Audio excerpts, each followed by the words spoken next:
Greetings, beautifuls. I'm Bizak. I had to reload so I could have good internet connection. Greetings, beautifuls, to Mystic Behind the Journey. Episode 8, Community Part 1.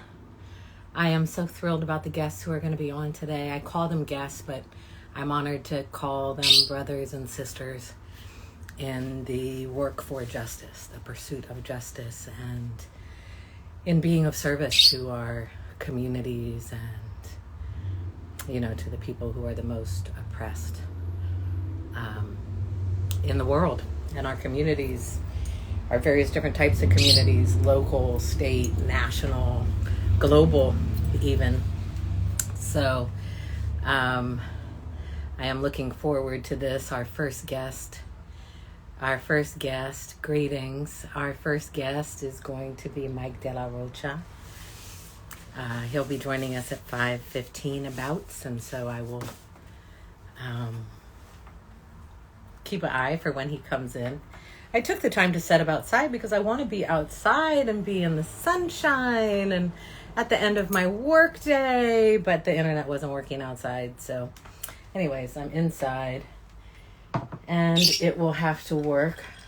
How are your hearts? I hope your hearts are well. Greetings. I am feeling really pretty freaking good for a Wednesday, As somebody who made some decisions in the past week or so that I needed to make to have clarity, to find some grace, find the grace that I needed to stand in for me. I never cease to be amazed when we make the kind of decisions that are about our path and about not allowing ourselves to suffer and about just being true to ourselves and our hearts. It's really beautiful the way the universe responds in true, right? And so I'm doing good. I am feeling good. My research project that you guys heard me talk about forever is still with the designers. I've explained I've never worked with a design team on my research before. I think it's important for people to understand, right? People talk about research in higher education institutions. Thank you. But, I think one of the best ways to think about research is that we're all engaged in research on a daily basis. You're doing research when you're thinking about what is the healthiest ice cream to buy. What is the makeup that you can buy that is not dangerous for your hormones or your body. That's doing research. It's thinking about what you want to understand or what you want to do. So anyways, when I'm talking about this kind of research, I'm talking about, having been in school. For those who are not aware, I was a high school dropout. And then I did all my music stuff, right? And was really successful at that. And then I came back and I went to community college. I stepped back from the music business. I went to community college, Los Angeles Valley Community College. From there, I got a Jack Kent Cooke undergraduate scholarship and I transferred to UC Berkeley. And I got a bachelor's in interdisciplinary studies and did my research on the use of policymaking for equity in elementary education in an international context. I built a global framework by looking at Chile and Brazil and the United States. And then my case study was on the adoption of outcomes-based education in post-apartheid South Africa. And from when I graduated from UC Berkeley, I went over to Oxford and did a master's in comparative and international education and focused my research on how educators of color use culturally relevant arts education. And I said elementary school, right? So anyways, our first guest, my brother, is here, and it's actually timely because one of the things that I started to do in between my studies at Cal and heading over to Oxford involves this amazing human being and spirit. I sent you an invitation, Mike. Oh. Greetings, Peps. I see you. I know you're working, but I'm glad you're here. Thank you. It has been quite a journey. Life is a journey. That's what's amazing about it. There you go. I see you, Mike.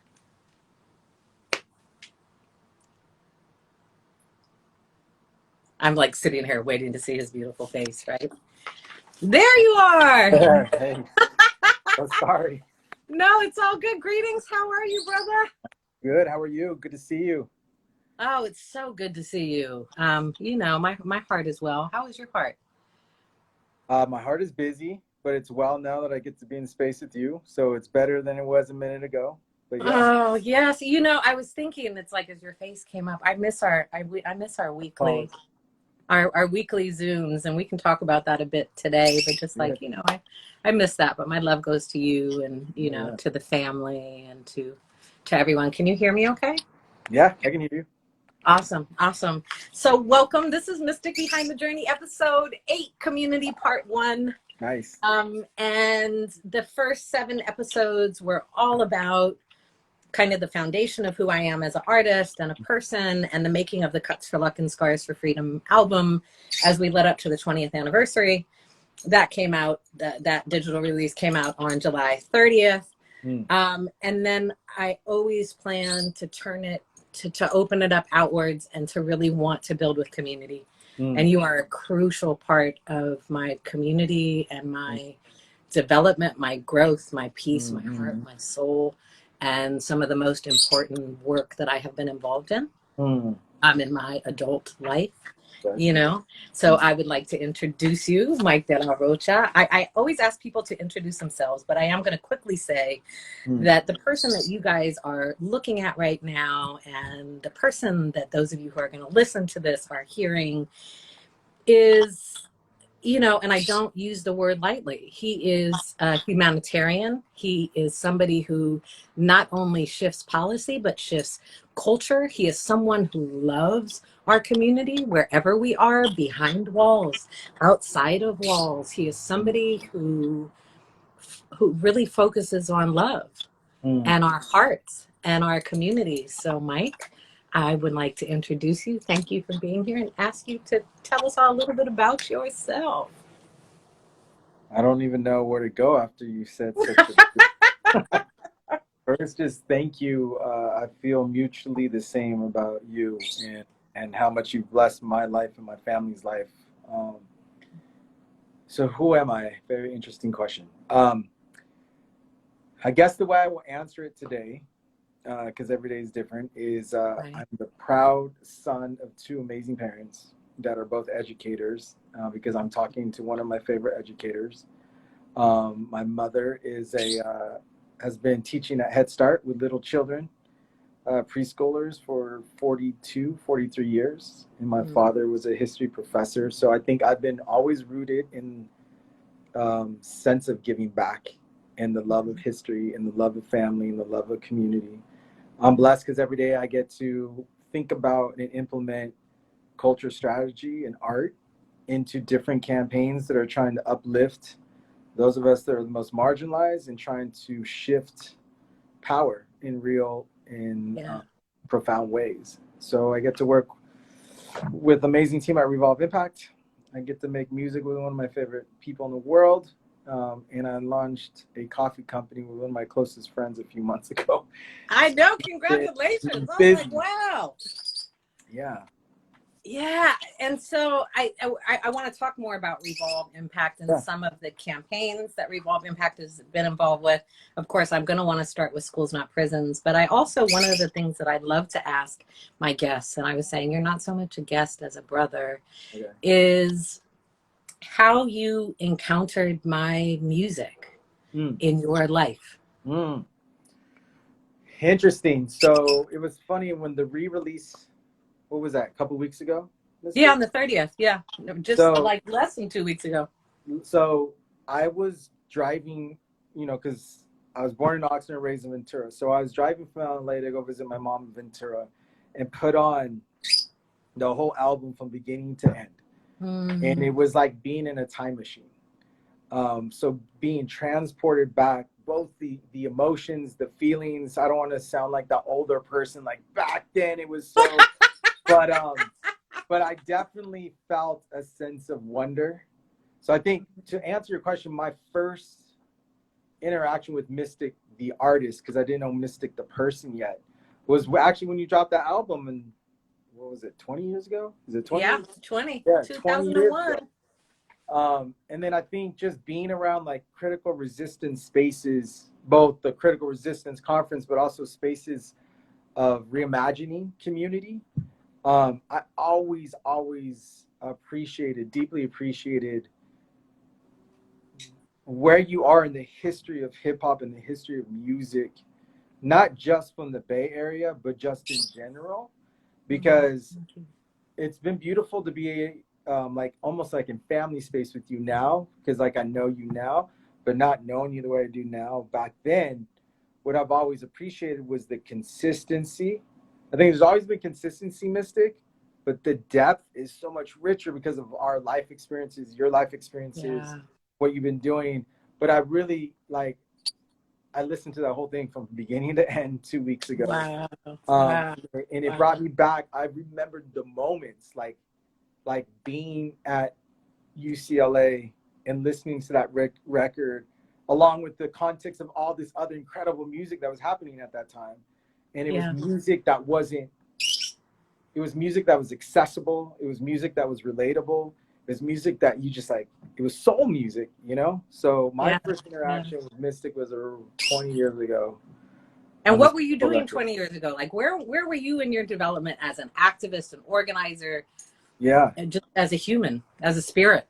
Yeah, I was late 20s, late 19s. Like it was out of my teens, going into my 20s. And I was learning how to organize and making mistakes and learning from them. And the one thing I will say is I've always been blessed to have mentors around me that have helped guide me, that have helped deepen my political consciousness, my spirituality.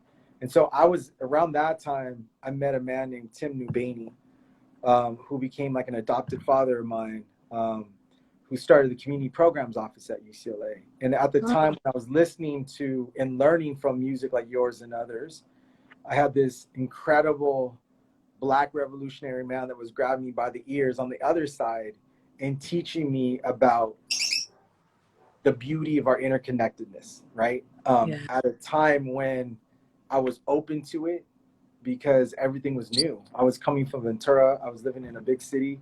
Every weekend, my friends would come and I would drive them down Sunset, but then driving down Sunset, you see the billboards, and then you see the houselessness. You see the crime of poverty, the structural poverty. You see all this within miles. Yeah. And so it was really a beautiful time of immense growth for me on a personal level. Yeah. Yeah. And then we got to kind of, and I think that was an amazing time. I think everybody who comes on today, as we all talk about that time period, it will become even more clear for maybe people who were not alive. Yeah. Or who were not necessarily engaged in the kind of work that we are, that was just, it was an important time and place. But I think all young people and developing people are like, I was in an important and timely place, and this is what was happening. But I think it's important to know the kind of legacies that we walk in and the histories and how they connect. And so you and I really, really got to connect through Schools Not Prisons work. And so if you could take a moment and kind of explain to people how Schools Not Prisons came together. Yeah. Well, first I want to shout out one of our favorite DJs, probably your favorite DJ, Bonds. Yes. Because it's so important, because I believe all of us are educators and all of us are learners, but his documentary around elements in this time period is, it has to be taught in schools, to your point, because it's capturing beautiful moments that allowed a lot of us to become who we are. So similar to listening to music being time capsules or time machines, that's what Bonds' documentary is. So this documentary that is coming and is available for pre-order at the moment. And so I'll have him on to talk about just his documentary and nothing that is really mine, but I think it's so exciting. It's so important. And to see him work on it as a labor of love, as somebody who is not a filmmaker, and to develop into a documentarian filmmaker has been an honor to witness with him being able to do that. Yeah. So Schools Not Prisons is a part of a continuum of decades of youth and community organizing against the state apparatus that incarcerates children. Whether it was like jails not prisons or books not bars, Yeah, like there's books not bars, right? And a lot of it based in the Bay Area, based in LA. The faces may change, but the organizations stay the same. So essentially, in the 2014 election, we saw an opportunity to really engage young people of color throughout the state. And, you know, we've always known that music in particular is such a powerful vehicle to galvanize folks to learn about something, to get involved. And so we really bonded. 2014, we did 13 free arts and music festivals in the span. Was it 2014 or was it 2015? 14. I think I was graduated from UC Berkeley. I didn't graduate from UC Berkeley until 2015. Now you're still in school. Yeah. It might have started when I was still in school. Anyways, continue the story. Wait, you know, you might be right. It might have been 26. Who knows? I think it was 2016. I graduated I finished my schooling in 2015, and then we were out and we did our thing in the summer 2016. Yeah. There we are, 2016. 2016 for the election, and we wanted to reach folks that, like, when kind of major tours come to different cities, they come to the major urban cities and they fly over other cities where a lot of our folks are at. And so we wanted to intentionally go to where a lot of our folks are at, but intentionally go to places where the economy is based around the incarceration of human beings. And so we did these shows both inside and outside of prisons. And what I thought was super powerful is that the tour never parachuted in. It was always integrated into existing local organizing efforts. Absolutely. And then the other piece that you really held and owned, Mystic, was it was all youth driven. And so a lot of people throw this youth driven kind of terminology out, but every tour stop, we have the artists sit down and have real, authentic conversations that were led by young people, not just about the challenges, but about the alternatives that they were building in real time. Absolutely. And so it was an incredible tour, and it's one of my favorite things I've ever done, and we had a blast. And some of our favorite artists we got to share stages with, and and then, you know, we've continued that on since then. COVID obviously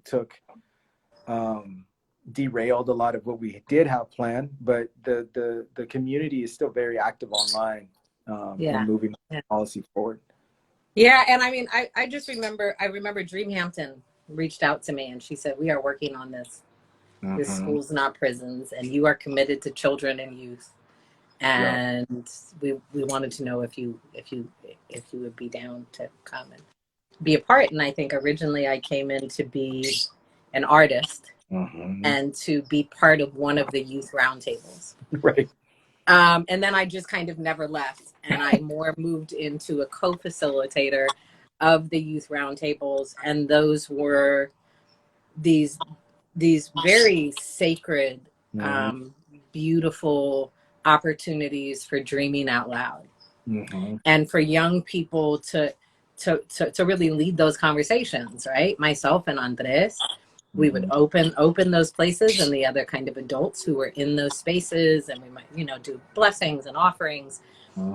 But it was really about, like, this is your space, and we want you to know that it is held for your space, your ideas, your hearts, right? And the solutions that you're working on, or that you're building. And it just, like, I was so impacted because I felt like one of the first times, if not the first time in my kind of life, where all the pieces of who I am came together. Mm. I was able to bring in my love of children and youth. I was able to bring in the wisdom that I had been learning at UC Berkeley.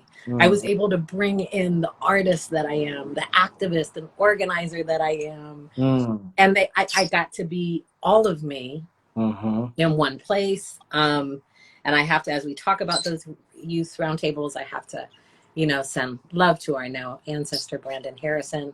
Mm-hmm. I remember when you linked me with Brandon Harrison. You linked me with Brandon, and we got on the phone, and he young man, young and he was really trying to push on me and see what I was about. Right? He wanted to know if I cared. He wanted to know if I was listening. He wanted, right? And we had this beautiful connection, and then we stayed linked forevermore. And I mean, we're forever linked in heart and love. He was murdered a couple years ago, and it was devastating for me. For people who have listened to We Are the People all around the world, you hear me mention Brandon Harrison and say his name. And so the opportunity also, being involved with Schools Not Prisons, opened the opportunity for me to love someone that way and to be impacted by a young person that way who was such a bright light. And so I want to say thank you for that. And I know I don't get to keep you forever here on IG Live, but I did want to kind of just briefly check in about, during COVID, we started to do these more frequent Schools Not Prisons Zooms. Yeah. And what happened through the creation is that Revolve Impact and everybody else involved helped to create this space during COVID that felt like home. Where we could learn about different justice issues in communities. We had that person who was in office. We were focusing on elections. We were focusing on how we could, support communities on a national scale, who could be brought out. There was research that was involved, data that was involved, amazing community organizations who were involved, live shows that were then virtual that were involved. But again, that I think so often the work that people see is really loud, right? And it's when some massive policy gets pushed through, a law gets passed, and it's not to say these things are not important, but I honor you, and it's been such a blessing to be involved in the kind of dailiness of the work that needs to happen. But that's also inclusive of self-care, right? And thinking about what do we need and how we can support each other. And so what we talked about during COVID developed into Homes Not Prisons. Yeah. And so greetings, Audrey. And so we haven't been doing our Zooms, so can you talk a little bit before you hop off about what's happening, what Homes Not Prisons is growing out of Schools Not Prisons, and what's happening with Schools Not Prisons right now? Yeah, so I mean, Homes Not Prisons right now. So LA is not unique in the sense of every city is grappling with extreme, how do you say this, Mystic? The gap between those that have and those that haven't continues to exacerbate. We haven't seen this level of economic apartheid, I would say, in our lifetime. At no time in human history have we seen this disparity of wealth. Right. In Los Angeles, we have one of the, if not the largest youth houseless populations in the country. In Los Angeles, we are on the verge of potentially over 600,000 people being evicted because of the moratorium of, COVID moratorium rights being lifted. It's a perfect watershed moment.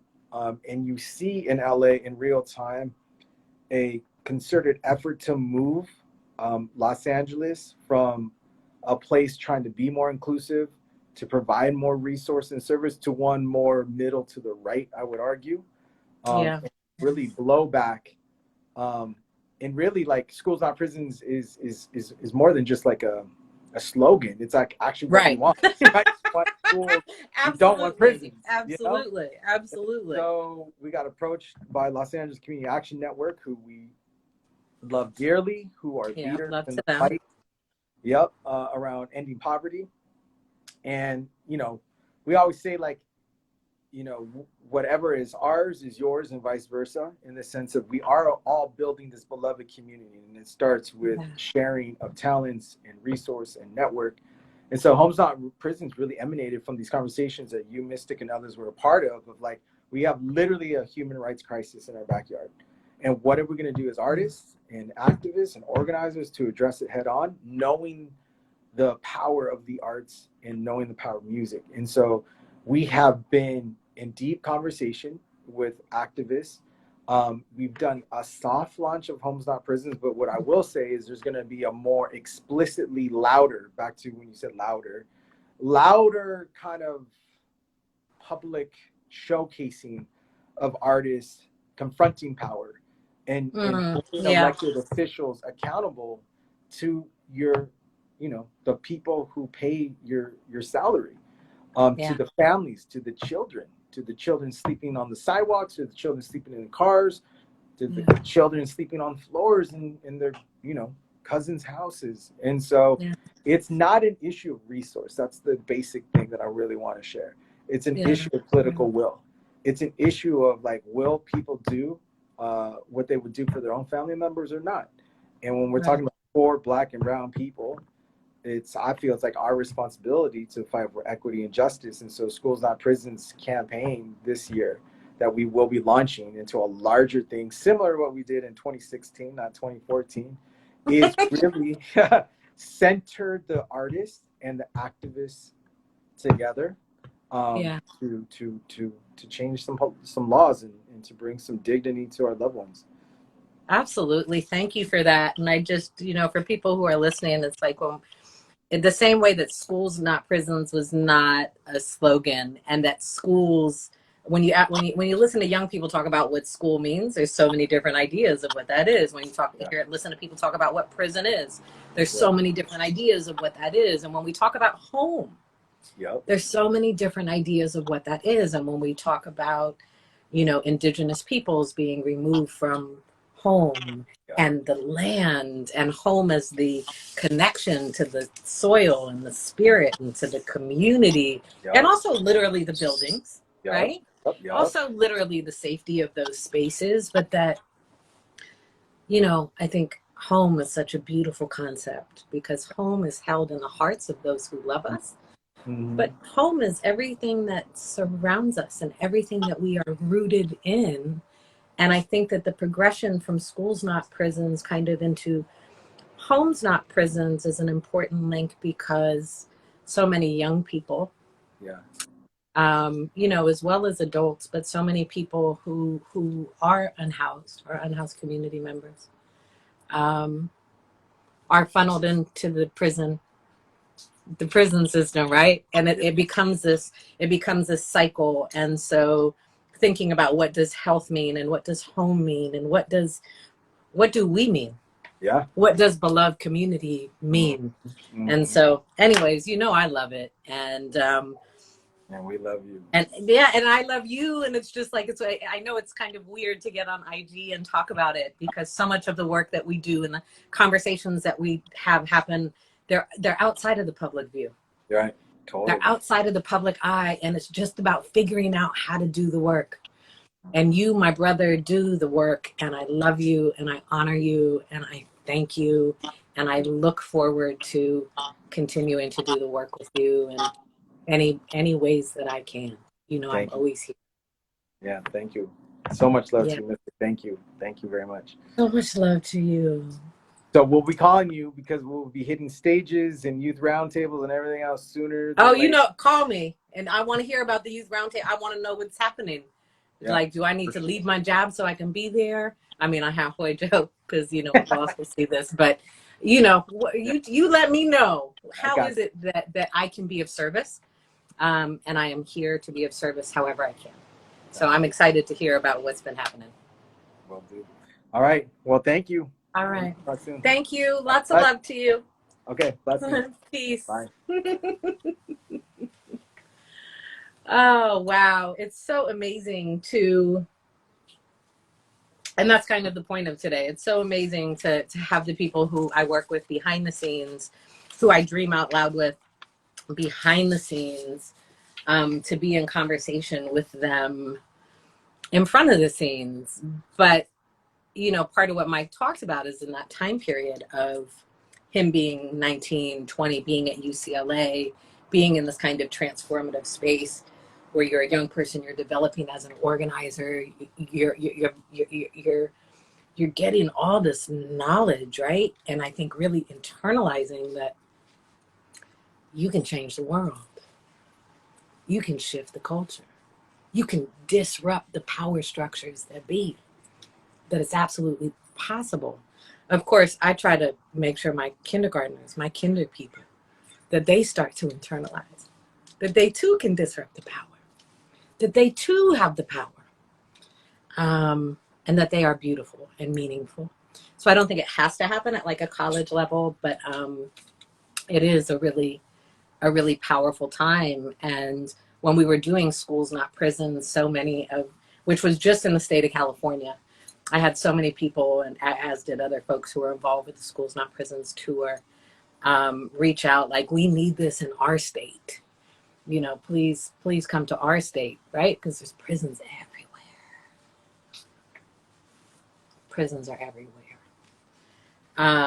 But our funding didn't allow us to do that and to be out in those ways. And so, yeah, what an honor to have Mike on. And I encourage folks to keep an eye, on his coffee company. And, if you go look up that brother, you will understand that when we're talking about getting DAs in office, when we're talking about, particularly in Los Angeles, kind of massive policy shifts, he's one of those people that you might not know who he is, but he is way involved and way present and humble and a yogi and just a lover of people. And so how beautiful to have him on. And that Schools Not Prisons work, literally, it remains some of the most meaningful work that I do.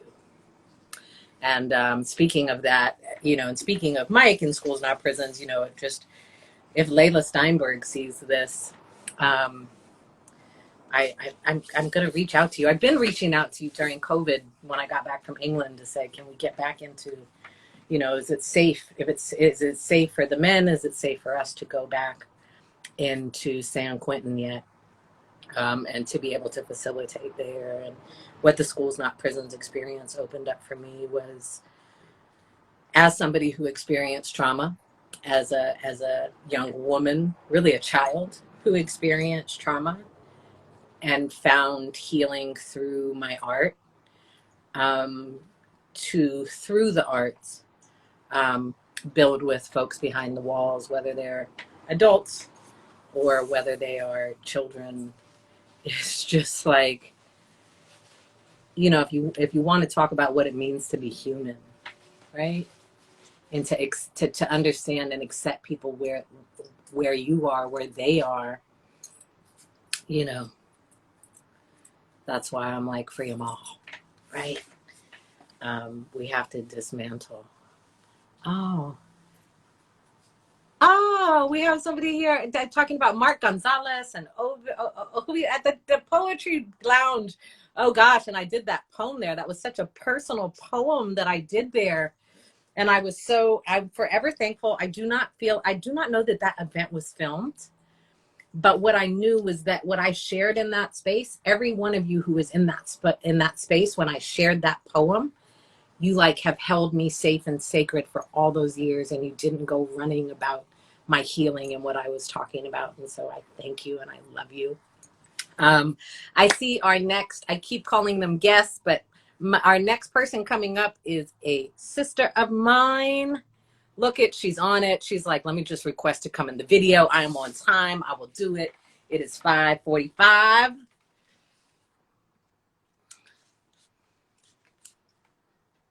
All right. Yeah. There you are. Are you there? Yes. Greetings, Hermana. How are you?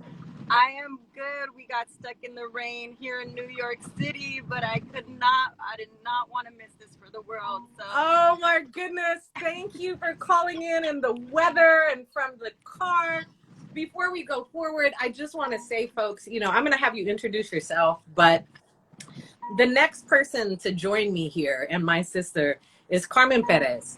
And some of you guys may know her from various areas of justice work. I have been honored to be able to join with her in connection with Schools Not Prisons and in connection with other work. And so you may know her from the Gathering for Justice, Justice League, Women's March. But part of the discussions that we have here is how we develop into the artists and the organizers and the activists that we are. And yeah, Oxnard represents. So I want to welcome Carmen. I love you. I thank you for who you are and everything that you offer. And it is an honor to like call you my sister and to love you. Thank you for being here. Will you please introduce yourself?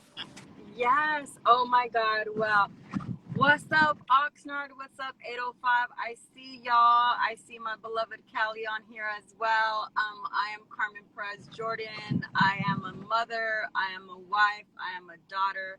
I am a servant leader. And I've been working, working with young people that are impacted by the justice system for the past 25 years. Really brought to this space because I had a sister who was a day and 2 years older than me that was buried on my 17th birthday, and really, found how to live through her death.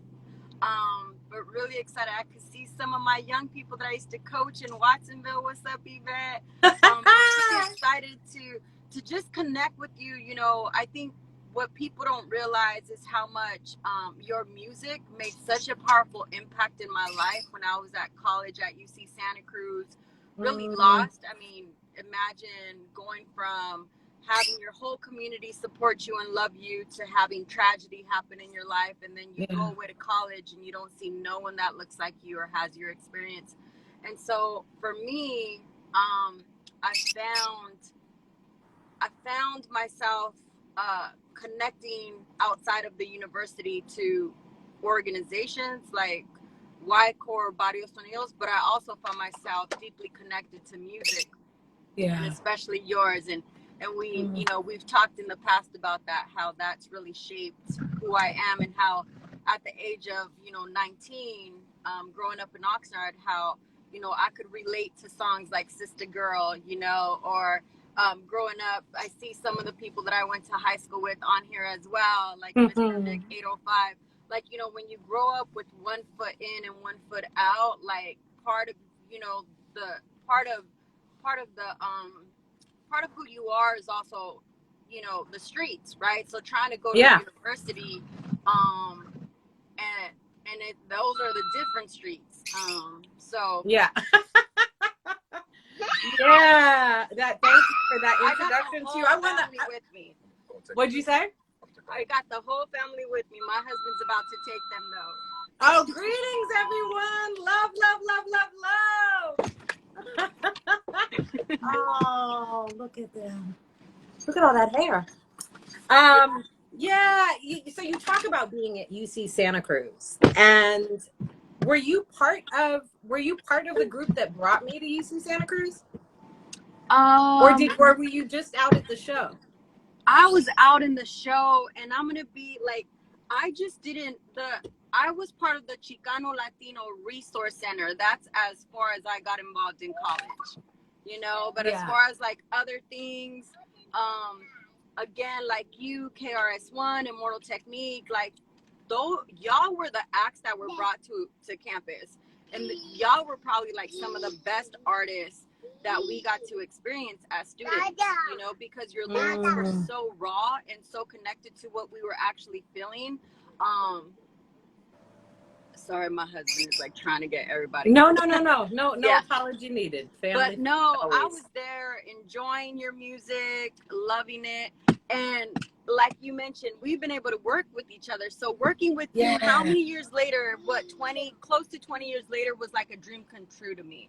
So and just this beautiful intersection. And it's like, one of the reasons I wanted you to come on today is somebody who my music was part of your healing journey, so not just my music, but my healing journey, which was reflected in the music, was part of that with you and your development. But that, like, you're like, well, we got to work together 20 years later, but I'm like, wow. And then I got to work with you.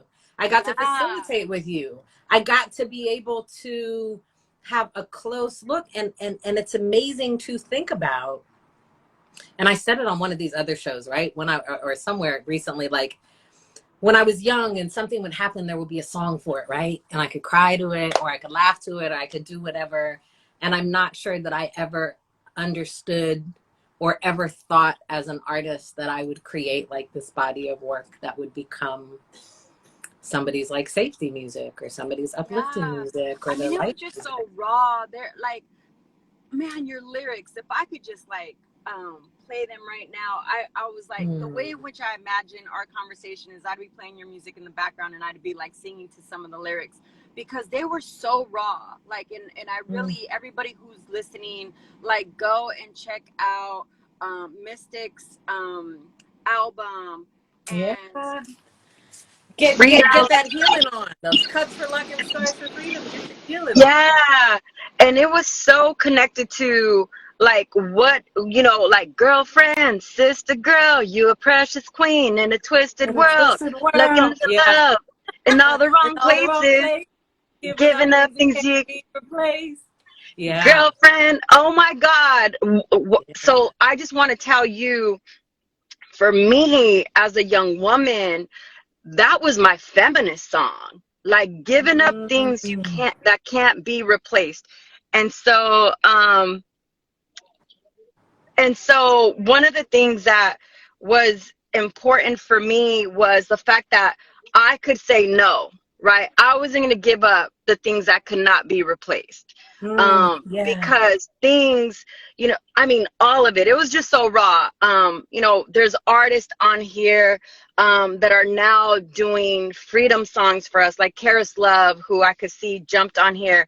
But for a young girl like myself, like, your music also kind of gave me the permission to be self-righteous, you know, like to have this, like, I'm not going to be that, like, although things were taken from us, right? And you know, oh man, there's this other song that you had that just was so political for me, like was part of like my, as I was exploring Chicana feminism, as I was exploring my political awareness as a Chicana, it was like I affirmed these things of myself. I could be a little sophisticated, right? I could be from the hood and I could still be sophisticated. And I just really loved that. Like, it was such an important moment in my life to have your music and then to be able to showcase you for young people in my city.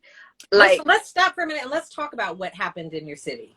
And let's talk about how that had, and for me, because Mike was on here and we talked about the schools, not prisons, but maybe you can touch a little bit on your background and connection with the justice system, and then what we were doing and what you helped to put together in Oxnard.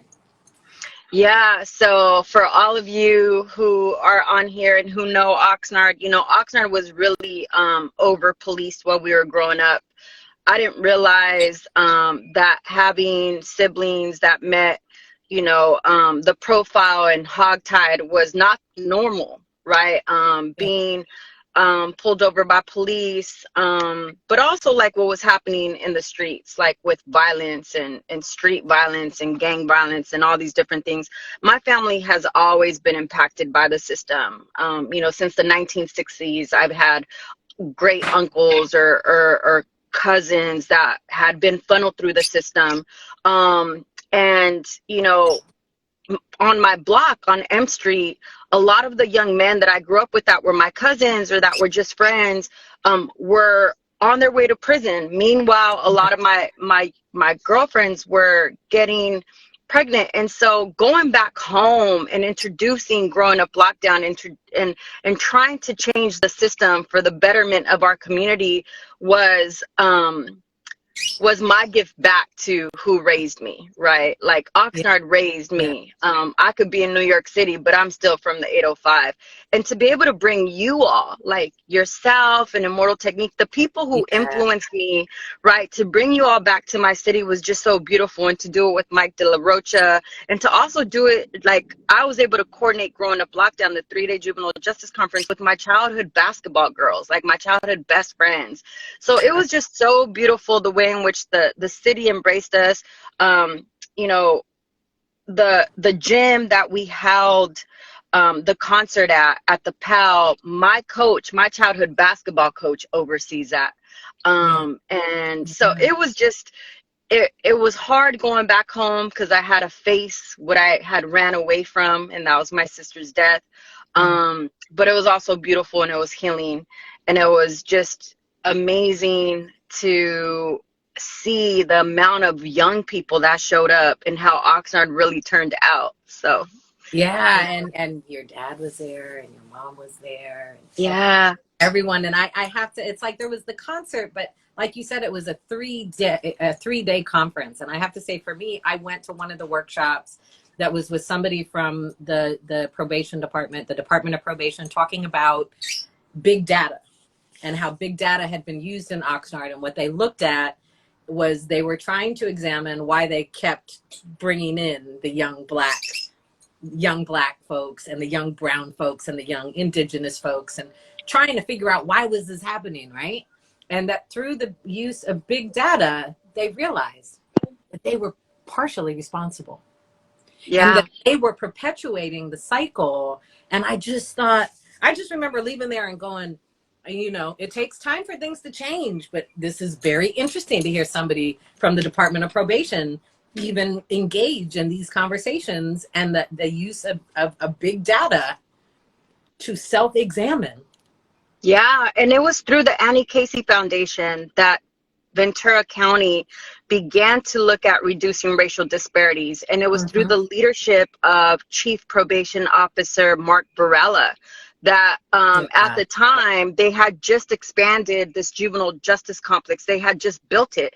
And at the same time, they had just applied for this Annie Casey Foundation money that was to Mm. reduce racial disparities. So in the Yeah. late 1990s, is when Ventura County started kind of shifting the way in which they, incarcerated young people. And what we saw, right, at the juvenile justice complex was that half of the complex was closed Yeah. Half because of of it was the fact, closed when we were in there. Yeah. exactly, Yeah. because of the fact that there were so many young people that were funneled out the system. And you're right, like back in the day when I was growing up, we were called super predators, right? That's when Gil Garcetti was saying that, young people were super predators. And so there was all, the Prop 21, there was all these different Yeah. propositions that were Yeah. passed in order to prosecute young people as adults, to send them to these inhumane juvenile prisons. One is in Ventura County as well. But the fact that Ventura County's juvenile justice system also had done something different, and you're right, it was all because of the fact that they were able to capture data, and they were able Yeah. to look at the fact that disproportionately they were incarcerating Latino and Black young people at alarming rates. And they did something. So Yeah, and I think it started dawning on me that weekend through some of the conversations that were being had. Had this idea of having, giving them an anklet as opposed to putting them inside, right? But that this was going to be this new revenue stream, and we can talk about that yeah, another. I that's remember a being like whole other, struck by yeah, that, by like that looks like you're not putting them inside the building, but you're just making the prison everywhere that they are. exactly. But I will never forget when we went inside the group of young people who we were with, Yeah. and just their faces, their hearts, the stories that they shared. And then we went back the next day for something, and we weren't allowed to see them again. And one of the young women, something she was in like a room that was Yeah. open. And as we were leaving, we were walking by, and she just started waving at me and smiling, and I was just like, and I knew I wasn't supposed to respond to her, so to speak, but just like, it was just this moment that I think so often the way that children are constructed for the world to perceive when these children are being locked away is that they are no longer children. Yeah. They never cease to be children. And so I will never, ever forget that experience. And it just, I love you. I honor you to be able to engage in that with you, and to be part of, I still got my West Coast Justice. I'm like, oh my God. Justice League California. And people can be like, they know you from Women's March or from these other things, but to understand the grassroots organizing that you come from. Yeah. That you and I'm still there up on this national stage. And I'm still there on that grassroots, because Exactly. you know what, all that goes away. And you know what, people show up for various reasons, but my community still needs the love and support that we have to go back and give it, and community is wherever we make it, right, where there are people in need. And like I said in my introduction, I'm a servant leader first. So my people are always going to be first, no matter what's happening on a large scale. But certainly want to announce that we are organizing, Tamika, myself, Linda, Mark Thompson, and others are organizing a Good Trouble rally in Washington, D.C. on August 28th for the anniversary of the March on Washington. So I welcome folks to join us in Washington, D.C. It's going to be a great endeavor. We're coming back together. I didn't take a break because I still organized behind the scenes, but I did have 2 kids, and so I couldn't really be out there like everyone else was. But you're still out there, baby on your hip, toddler on your side, still doing the work. Where can people go to get more information on the Good Trouble event? It's gonna so we have an Instagram, it's, I believe, Good Trouble DC. You could follow it right now, and DM me if you want to go, and I will connect you to what's happening. It's also on my profile, so if people go to Miss Lady Justice, there's a flyer on there.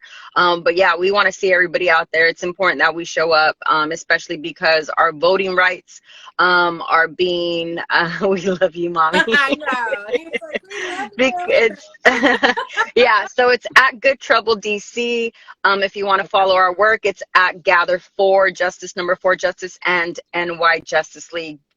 As well as I'm working with Robert Rooks at Reform. So follow us at Reform to do probation reform and parole reform. But again, it's important that we show up. There's always a compromise in our voting rights. And if we don't show up and if we don't do that Good Trouble, then, nothing ever changes. So we need folks out on the streets with us. Absolutely. Thank you for just continuing to do the work and to be of service. I love you. I honor you. I love you too. And I am here. I didn't get your email invite for when you were coming to the Bay until after you guys had already left. So next time, text me. Send the email. I will. I will. I will. Come out. Oh, I know. Yeah. That's our bad. That's our bad. I will definitely be texting you, calling you when we go out to the Bay Area. We should be out there for like Labor Day weekend. So if we come out to Oakland or something to the Bay, I will definitely text you. So sending love. Sending love. Thank you, everybody. Love to the family, and just may you be surrounded by light and protection. And thank you for being of service to the people. Oh, thank you so much for your love and your words and your lyrics. Appreciate you. Thank you. What up, Jay? I was watching you in the documentary. I was like, thank you, man. I'm speaking. Your whole family dedicated to Jay. So, I know. Thank you. Bye. Peace.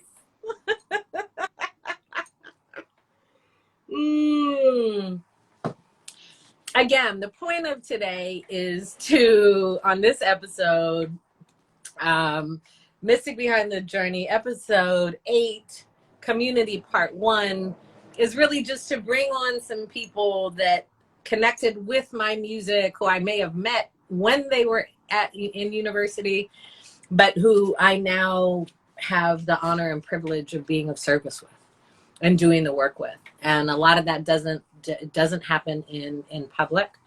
I see people sending requests to come up and be in the live video. I'm not bringing up anybody today who's not one of my guests. You are welcome to type questions. We have a little bit of, and there goes Pep's texting. We have a little bit of time before Sister Jollene comes on. Sister Jollene is a regional organizer for United Teachers Los Angeles, as a community educator. Educators, teachers, I do make a distinction between educators and teachers personally myself. But, folks who are involved in that work, and the fact that we've had strikes in California, and that teachers have gone on strike in several states over the past few years. And as we are in COVID, I think also, and it'll be interesting in the ways that Sister Jollene may be able to talk about it when she comes on, the requests that are being made of educators within classrooms. My mom is an educator, right? And my mom had to push, don't worry, Mom, I'm not about to talk about all your stuff, but my mom had to push to be able to teach a class virtually, that by teaching it virtually actually provides an opportunity for adult students to attend a class virtually online, keep their children safe, keep the educators safe, but where they can still learn. It's a family literacy class. And so it's all parents who are dedicated to their own education to help their children learn, right?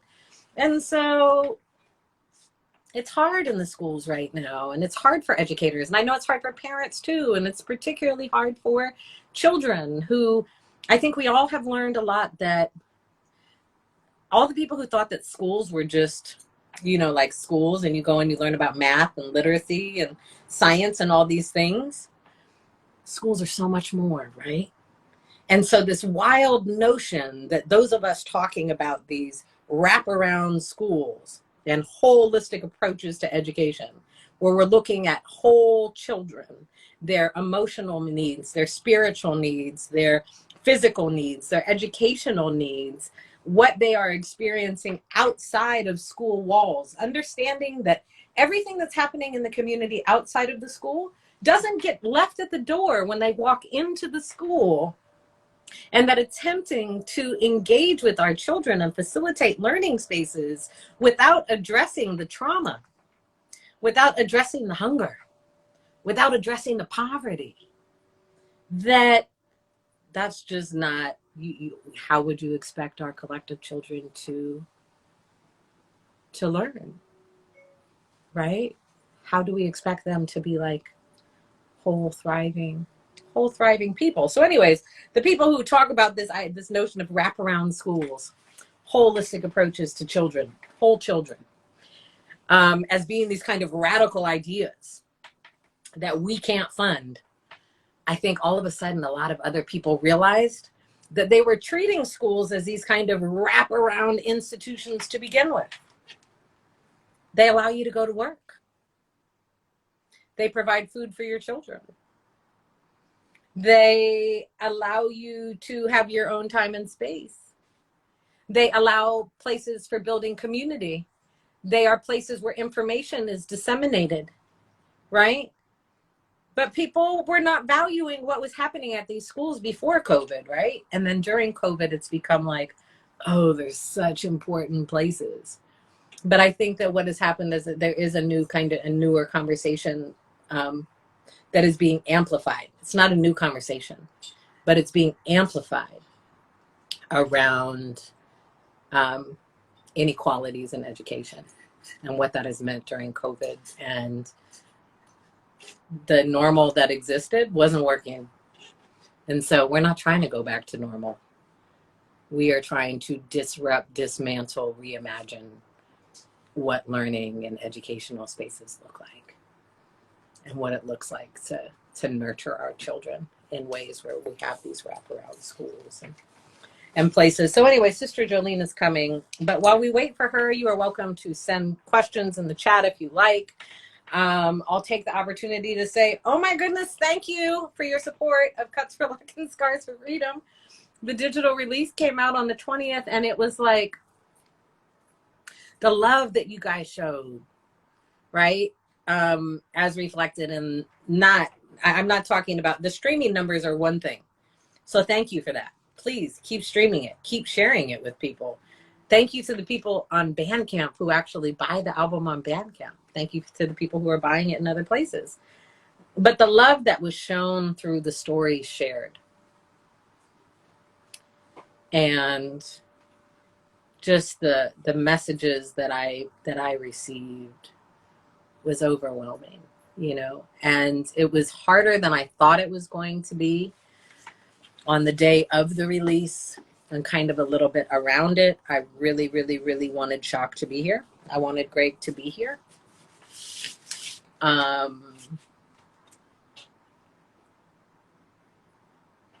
You know, I continue to miss him a lot.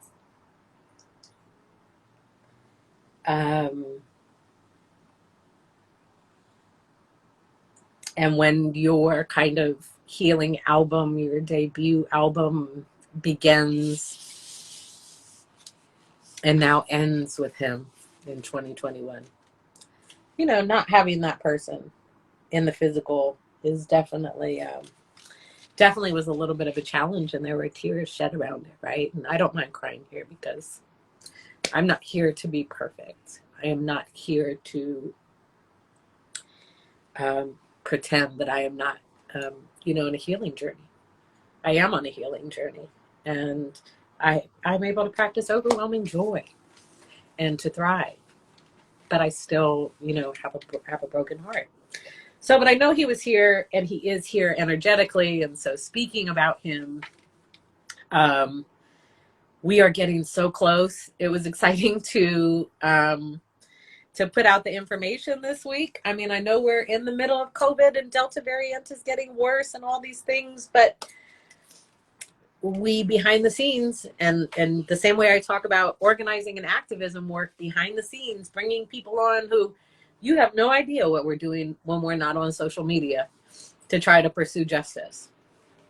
And so there's also like people had no idea what we were working on to celebrate and honor Greg Shock G Jacobs. And so what a beautiful, you know, just love to Atron and to Clee and to Mun and to Peps, you know, and to Karen, you know, and love to Kev Choice, and love to Lena, and love to the East Oakland Collective, and love to Band, and love to everybody. But that, you know, to be able to put something together that begins with being able to feed 2,000 community folks, you know, and unhoused community members.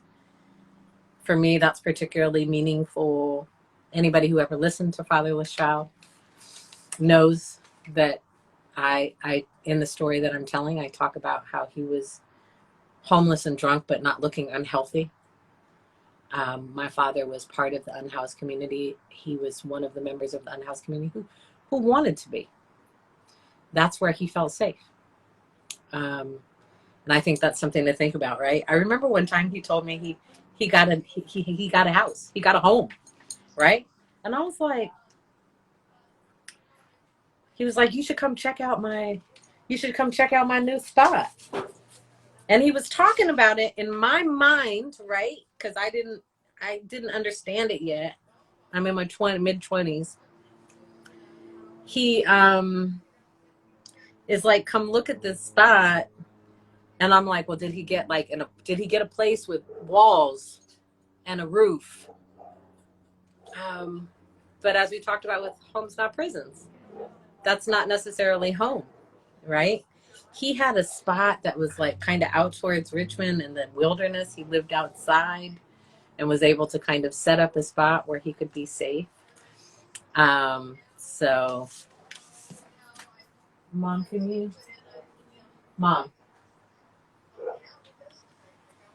Hold on, y'all. People can hear all this phone conversation.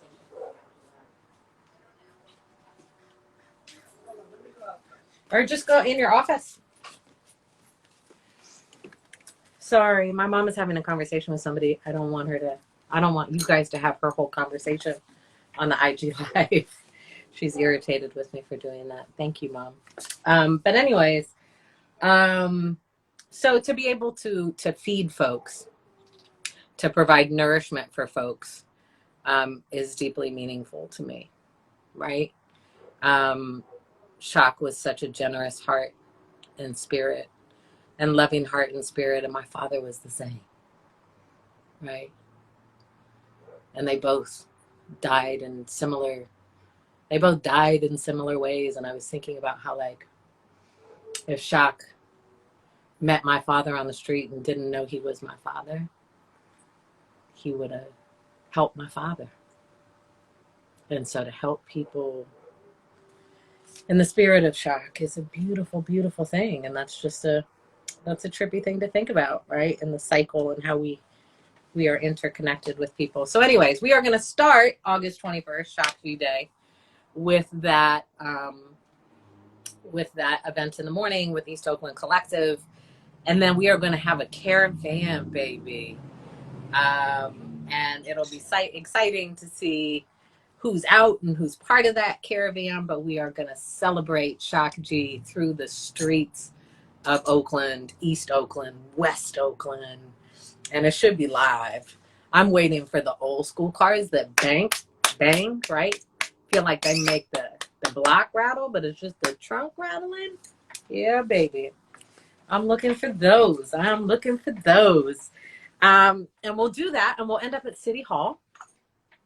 And at City Hall, there will be speakers and, some performances. We're still not talking about the details of that, but the reading of the proclamation, I think when Digital Underground Day became official in the city of Oakland, Digital Underground Day is August 25th. That people thought maybe that's just what we have been working on, but working on that was all part of building this day-long celebration and event. And so the proclamation will be read. And then the evening party is going to be the after party, and it's going to be a new parish. You're going to be required to wear a mask. There may be some other requirements that come forward, but at the moment, just required to wear a mask. And DJ Fuse will be there, and Mind Motion will be there, and D Sharp will be there. And, I'm like, sounds like a good party and night to me. And so that'll be a fabulous kind of event. And we can celebrate, and then we will eventually get to the 25th for actual digital underground day. What I did today was that I spread people out because I didn't want to have people talk over each other. I didn't want to have to rush any of my guests. So it's 6:20. Sister Jollene will be coming on at 6:30. So if you have any questions, or Peps, are you still in here?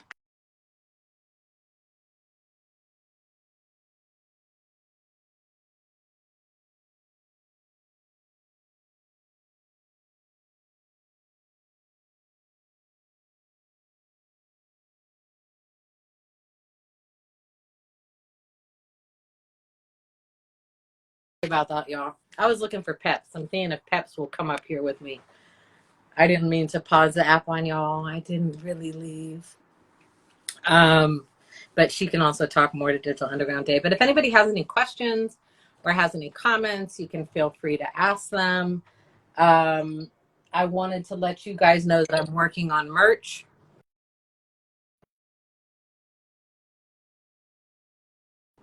The website is being worked on, and so when the fully developed website goes live, there will be merch that is available there for you.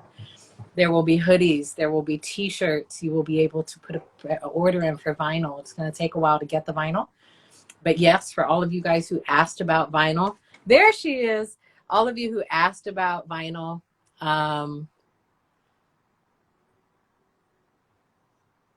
oh, it says you're unable to join, but I invited you anyways. But so the merch is being put together. Oh, there she is.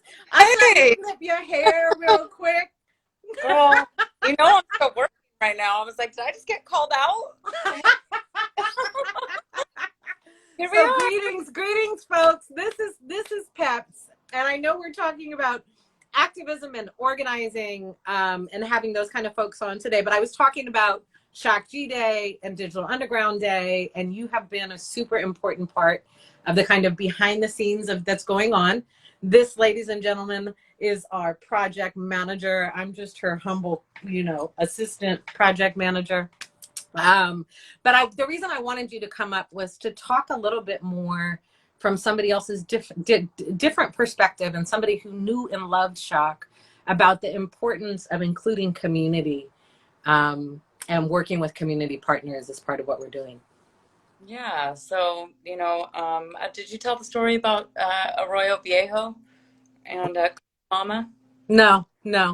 So back in, I don't know when it was, but there was a text exchange between Clee and Shock, and Clee's mom saw Shock at Arroyo Viejo Park, which is in East Oakland. And he saw Shock putting his arms around some of the community members that were unhoused that hang around that park that security was giving trouble to, and brought them in with him and said that they were his family. And so when we first kind of started this journey of planning this amazing event, we had started looking at doing it at Arroyo Park for that reason. Yeah. And that was something that was really dear to his heart, was taking care of people that were less fortunate than himself. And that's not just unhoused, it's everybody who knew Shock. Everybody. Right.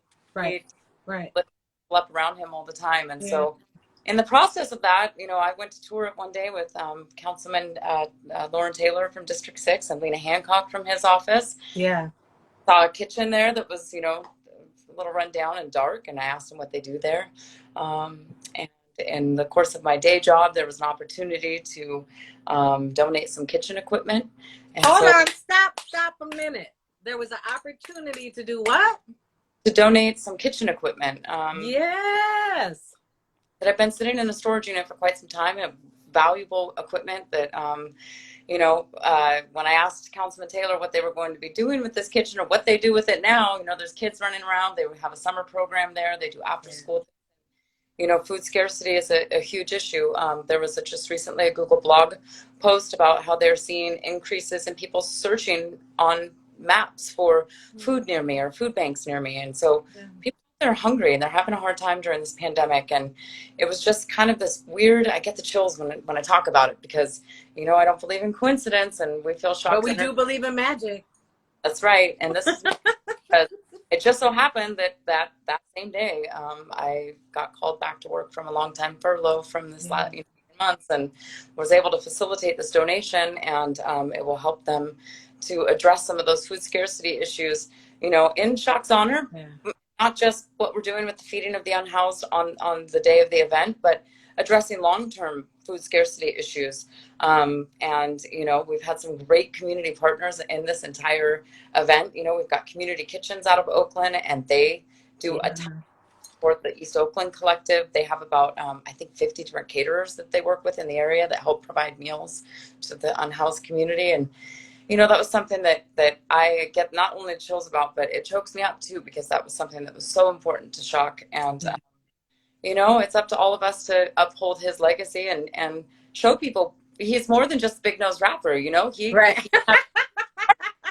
wanted to see everybody succeed and be happy. And that's not just people in his immediate circle. That was complete strangers. And, it's been an honor to do this work. It's a labor of love. It's been a ton of work, but there's no better group of people I'd rather be in it with. And I love you, and I thank you for sharing that story. And I think that part of the reason that story is important is, yes, the magic in it, but it's also that part of what we've been thinking about in this process is it ends up being like a day-long event to people who are not behind the scenes, but we've put a lot of time and love into how this in different ways can help contribute to the community in sustainable ways. And and putting kitchen materials in, dope kitchen materials being donated in that children can eat from, that they can cook on, that can help the community. Like Greg is, I mean, he was smiling on us before, but I know that like, you know. Yeah, well, and it's not just children too. It's like, people that have lost their businesses during this pandemic. Yeah. You can't cook out of your house and run a business. It's not legal in the state of California. And I work in the culinary business. So that is something that is going to help, perhaps provide a commissary kitchen where some of these people can help support their community members that are hungry, because on how people that are hungry right now. Yeah. If I could invite everybody to my table, I would. Yeah. I know, and I know you would too. But instead, we are going to invite all of you guys who are watching this or who listen to it. Come on out to the East Oakland Collective on the morning of the 21st. If you are in need of food, you can still register to volunteer if you want to help pass out food or materials. I know space can be kind of limited on that. And there's been a call because there'll be hygiene packs that are given out. So if you have things to donate for that, just, go look at East Oakland Collective site. You can reach out to them. You can register to volunteer there. But we can't wait to see you. But if you're in need, please come on out and get some food and get some digital underground love that is channeling Shock G love as we are out in the community. And so I know I called you out. That's why my screen went on pause, because for anybody who's been staying here is that I went and sent a text like, come up here. And so I know I called you out, but you still look beautiful and I love you. And I thank you for coming up and sharing that with us. Thank you, invite. I love you. And I wouldn't be on IG Live with anybody else. I'm not on IG Live. All right. Well, go back to work. I'm going to hit you up when I'm done here. All right. Peace. Okay. Okay. Peace. Bye. Bye. That's shout out to Peps for coming up here. When you're working on things that are behind the scenes, it's sometimes, and we're talking about things that people don't see, it's hard to share all the reasons and all the stories that go into and that are part of what the public actually sees. So the woman who is coming up next, Jollene, who I call Sister Jollene, I think we're going to ask her, but I think that I was originally connected with her around a firm, or what was the Gabriella Network, and women's rights, right? And I'll have her talk about what is transnational feminism, because people say I'm a feminist, but are you a transnational feminist? What does it mean to be a feminist? And how does that play into how you explore power dynamics, challenge power dynamics, disrupt them, not replicate them? And as I'm sitting here, I'm kind of thinking, oh, wow, it's dope that 2 out of the 3 folks that I've been able to bring on today are women. There are so many women who have been involved in doing the work across borders, across cultures, and serving the community.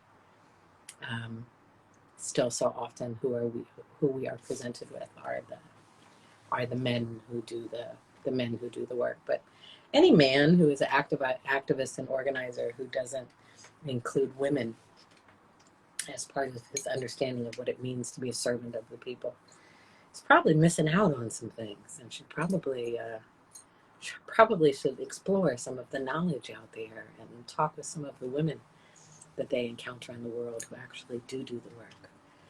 So she should be joining any moment. I'm going to lock the front gate. Hold on just a second.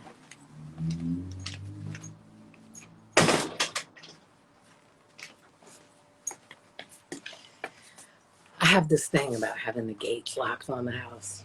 I'm like, for somebody to come in your house.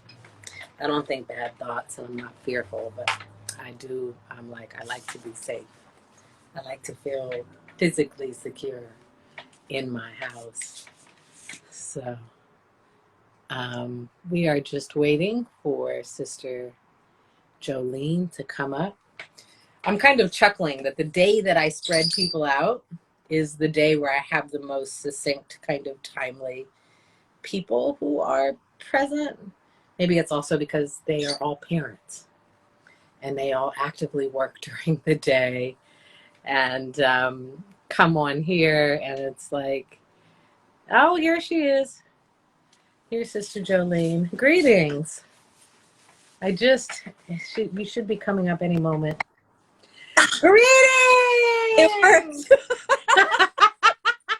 I don't even know what I'm doing. Okay. You know what? You're here. So before we start, for folks who are going to end up listening to this is Mystic Behind the Journey, episode 8, community part 1. And I've talked with Mike De La Rocha, and I've talked with Carmen. And now I have the deep honor of bringing on a woman I call Sister Jollene, and who I love. And again, I am humbled to have been involved with different movements for justice with you for double-digit years now. And also because you're currently connected to education and, and all these spaces. So I just want to introduce you that way and tell you that I love you and thank you for being on today. But as I do with everyone, I'm going to ask you to introduce yourself.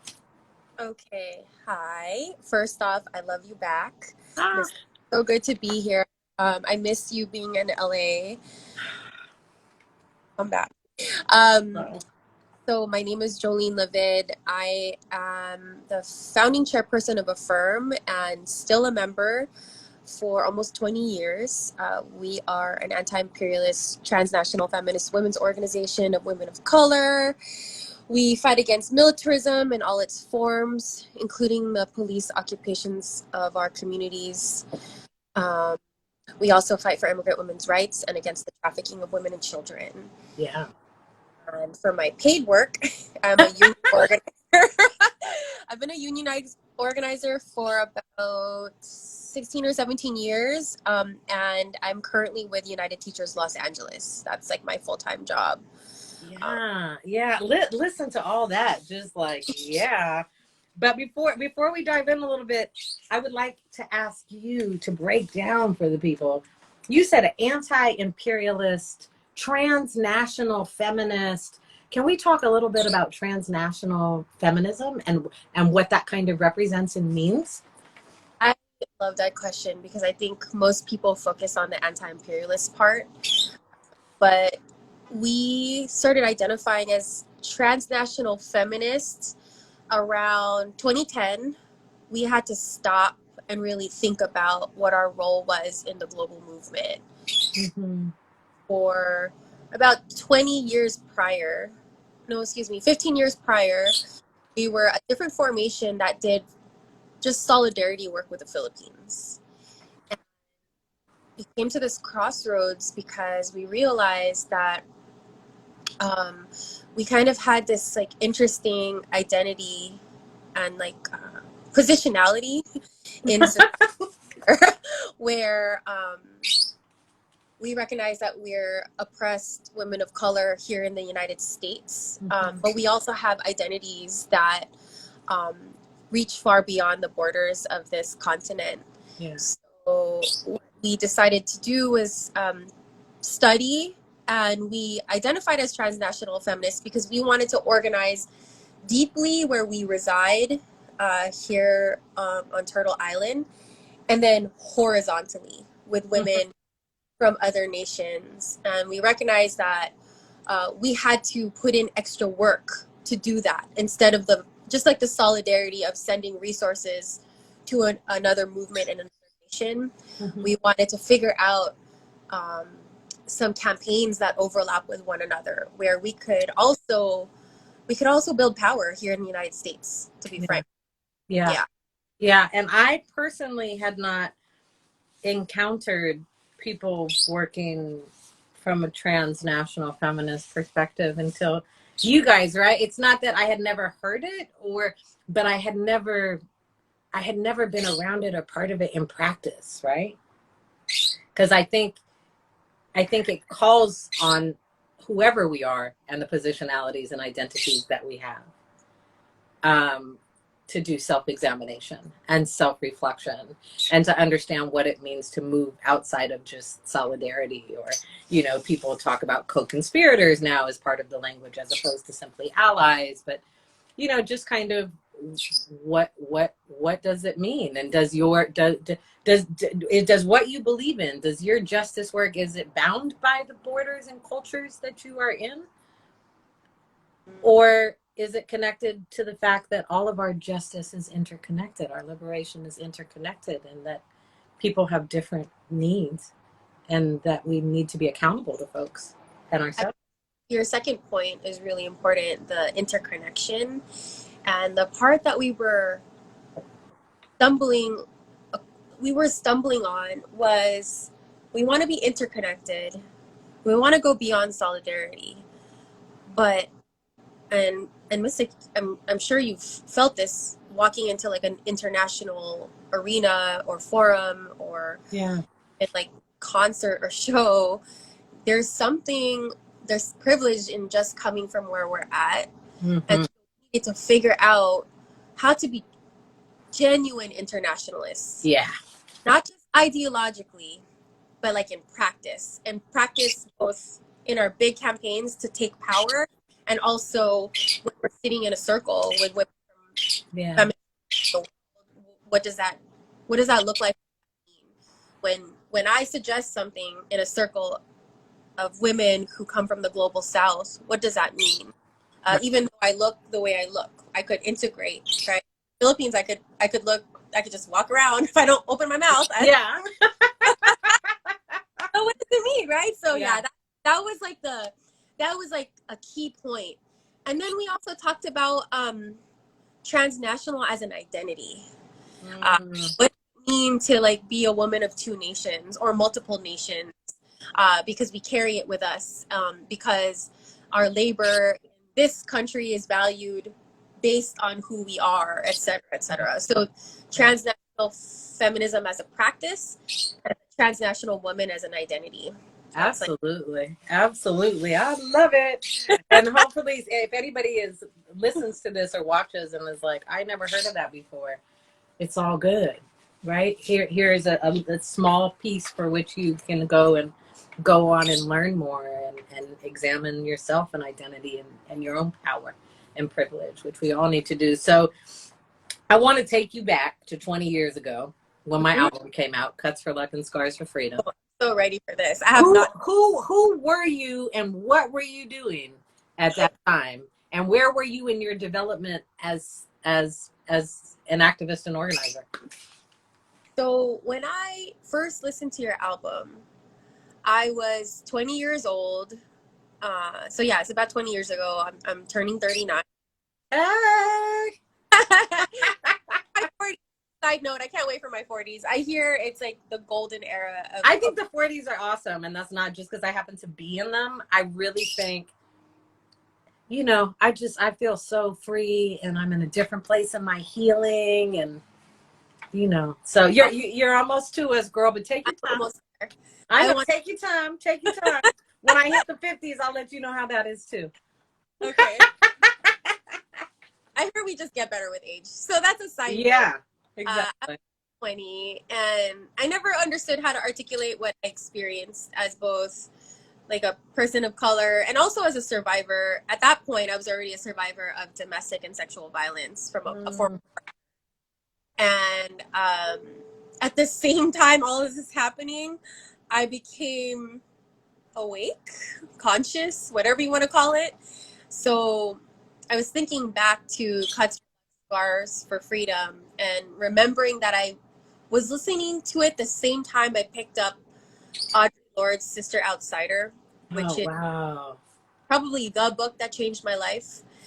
And what your album did for me as someone who joined my first social justice organization, we were fighting for a relevant education. I was not understanding what I experienced as a survivor yet, was that you allowed me to see that political women are multidimensional. Yeah. So in a lot of ways, your love songs were more important to me than no, I don't want to say more important, but like the love aspect of it was really important to me, because I think a lot of times we burn out of movements because our lives aren't whole. Yeah. And you talking about love and sex and friendship with other women and survival in the economy was all in this one album. And I remember even sharing it with my first cousin. I don't know if she's on right now, but if she ever watches this, because she had lost her father, and we would both cry about the album together. So this was all happening, and it was a really important album for me. I'm so humbled. I was saying with Carmen when she was on earlier that, like, as a young woman who experienced trauma, was experiencing trauma, you know, there was music that I listened to, I would cry to, or that I would laugh to, or, you know, whatever it was. And I didn't know when I was creating that album that I was creating art, and that through sharing, through being vulnerable and being open about my healing process as a survivor, and as what, you know, now we can talk about as multidimensional women, and I'm dynamic and I have layers and all these things. I ain't even have all that language, right? I ain't even have all the stuff that I got from even moving through the academy. I have even more language now, right? But that I didn't have that, but I did have my language, and I offered whatever that I offered everything that I had, and I didn't know how to do it any differently. But I was also just this young woman who was exploring my own identity and my own pain and what it meant to be a young Black woman in the world. You know what I mean? So it's like, it's so humbling to hear about the journeys that you guys have had and where the music was in connection with that.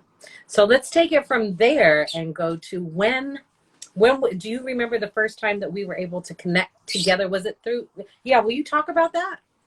Oh, I remember exactly when I connected with you. So I heard your album the same year it came out. I remember, I think a year later, I saw you in it was a concert. It was like one of those big concerts. And then I was like, wow, I really do like her music. Not only do I like the album. And then I was still in college, but Yeah. it was graduated probably 4 years after I graduated college. We were organizing the first mass women's march through downtown Los Angeles, and it was led by all women of color.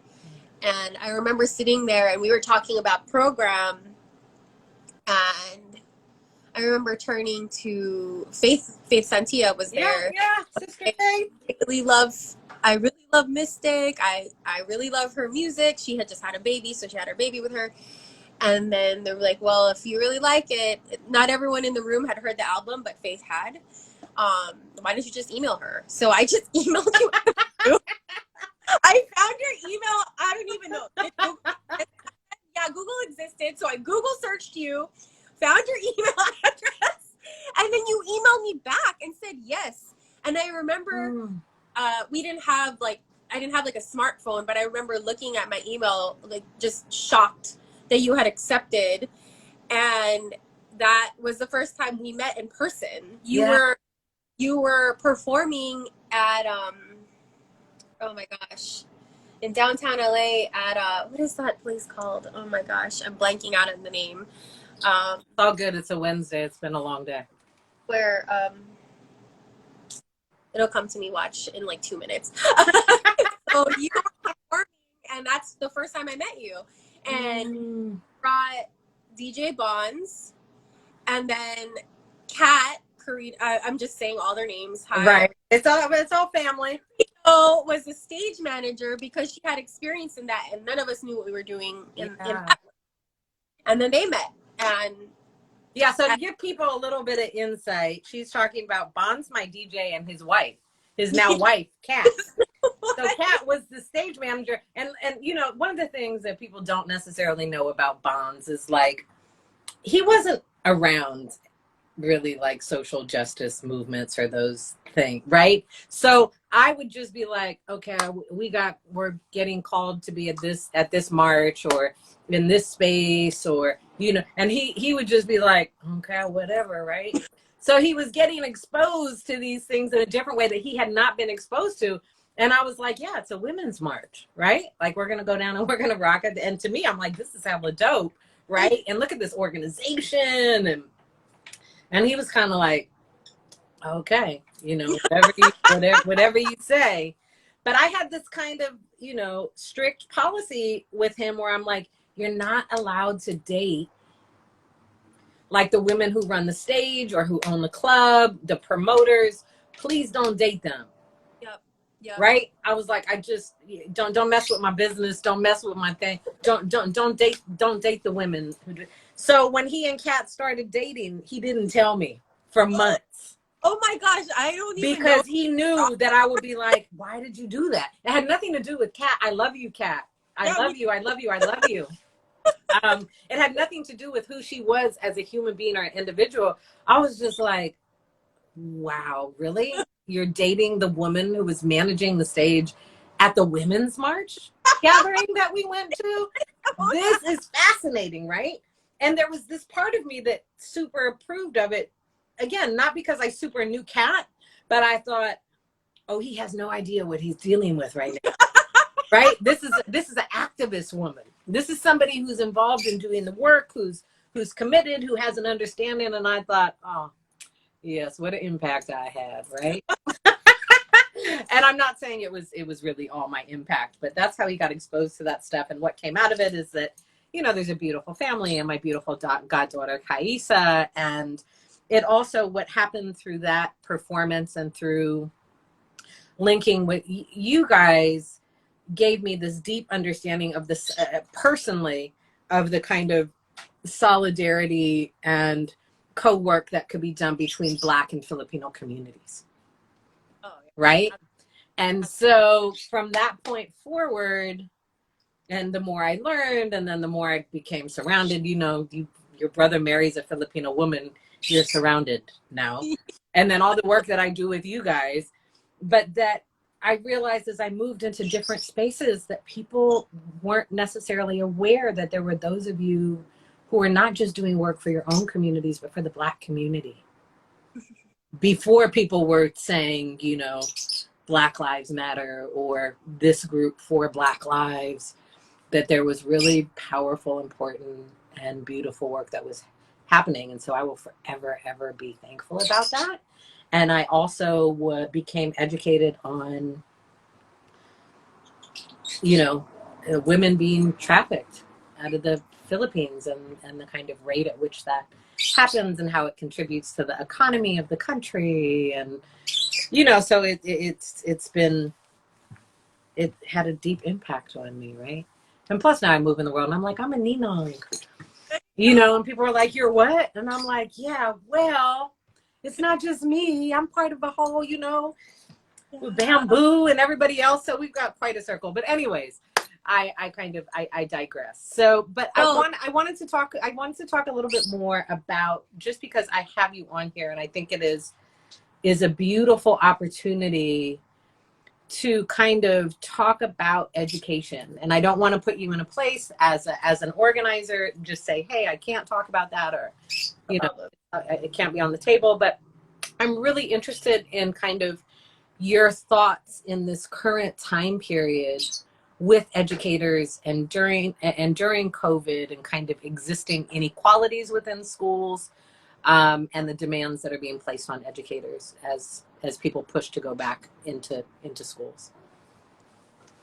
So for folks that I don't know personally, I'm a full-time union organizer with United Teachers Los Angeles, although I'm not representing them right now. Yeah. On this live stream, my longtime partner and now husband, he's a high school teacher in Northeast Los Angeles, where I grew up, and I have a son who's a first grader in LA. Oh my goodness, he's in first grade now? He's already first grade. It's so crazy. He was still a toddler, I think, the last time we saw each other.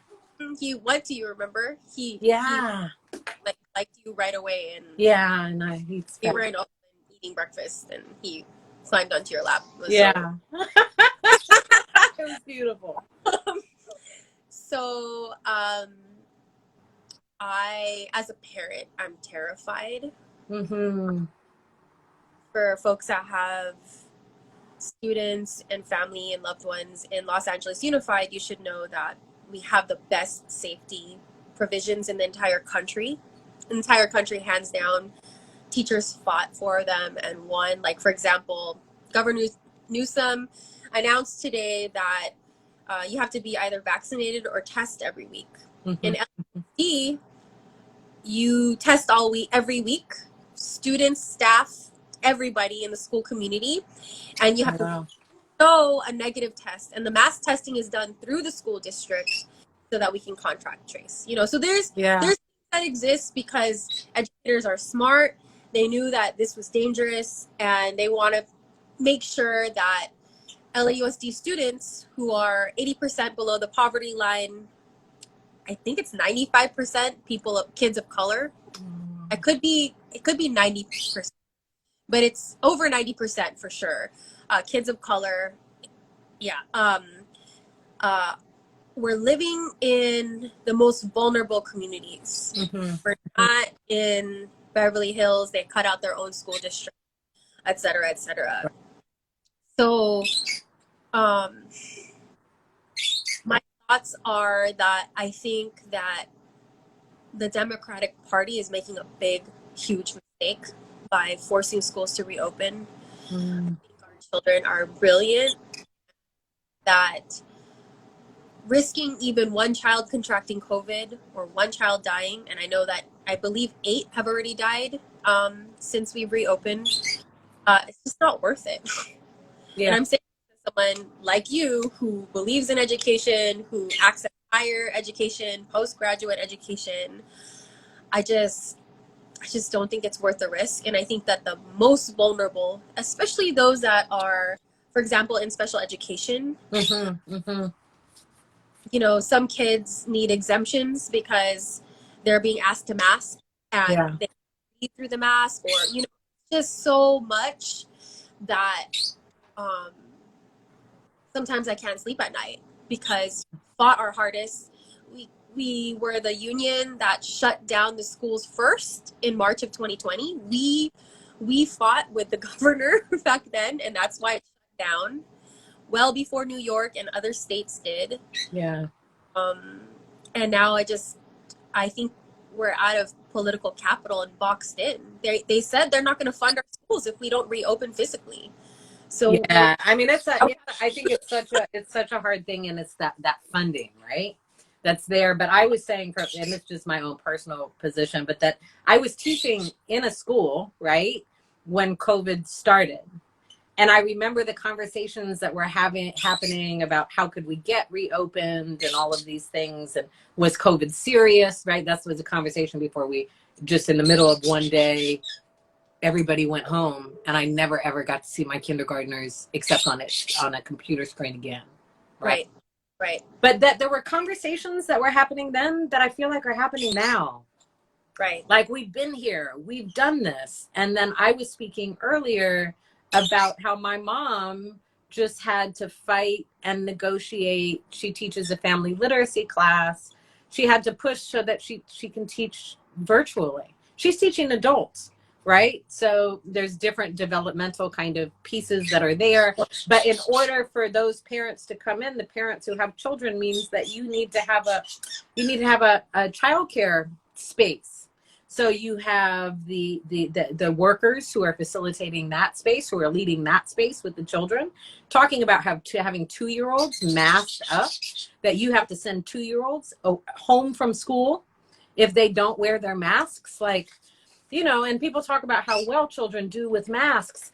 Well, maybe 5-year-olds, 2-year-olds don't do quite so awesome with masks, right? They're still exploring. They're not still deep in an oral stage, but they're still exploring the world through their senses and their mouths and all of that's happening. And so I just, you know, as the child of an educator, you know, of course I'm concerned about my mother. And then as somebody who is a community educator and as somebody who is an advocate for and with children and youth, I don't believe that any child's life is worth it either. And I don't believe that we have to do this right now, but that's just me. Right? And my personal position. One child that dies, it's not worth it. Even one baby that dies. And I can't believe that we're gambling with children's lives. I don't know. Yeah. Well, the organizer in you, right? What do you think that parents and communities can do on a grassroots level if they are concerned about having children back in school but not thrilled with kind of virtual education, but just like how would you kind of suggest that they mobilize? So there's a few things. I want to note that a lot of right-wing parents have been the most vocal about this. There have been parents who legitimately need more resources and didn't have the resources necessary to support their child in distance learning.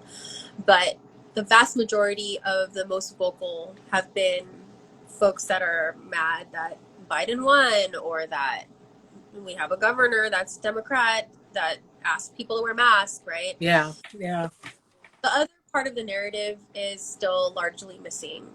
That's you and me saying, I don't want my kid to go to school because he's 5. And frankly, I mean, this is kind of gross, but there's all these new papers about like fecal matter transmission. And they go into the bathrooms, they share the bathrooms. I mean, there's just like so much that's there that's not being said by the majority of us. We're the majority. Yeah, we are the majority. And so I just want to mark that. And then the second thing I want to mark for folks is that there are decision makers on all levels that people can pressure. So whether that's your school board at your district, number one, they have direct control. County, LA County, Alameda County, they have a say because they're supposed to be collecting statistics. And we are missing so much pediatric data. We really are. Without the data. So there's that. The departments of public health, the board of supervisors in your respective where you live. And then there's the statewide. Newsom saying that he's not going to give funding to schools that don't reopen physically. And it's like, how could you starve how could you frame our choice that way? You're saying either I put my first grader back in school, or you're going to starve that school and that school will no longer exist. Right. Then what do we do, right? Yeah, because it's our neighborhoods that are going to suffer, right? I'm in LA, you're in Oakland. We know which neighborhoods they're going to close the schools in, and we know which ones they're not. So exactly. They want to make us feel like we don't have a choice, but those decision makers are our targets in my organization. And so then let me ask you, it doesn't necessarily have to be directly in connection with this, but I remember when I was over in England, there was a strike that was happening here in California, and I linked you with Zionai and Fat, try to link you with hip hop artists who were here. And so in the Bay Area, and I just I'm interested in your thoughts, your insights, ideas on the intersections of art and activism and the power of artists to come out and support grassroots organizing to help amplify the community asks. I don't think we will win without it. And I have never in my adult 20 years of working full time have been in I'm not an artist, I'm not a propagandist, I'm not even a communications organizer, I'm just a worker organizer.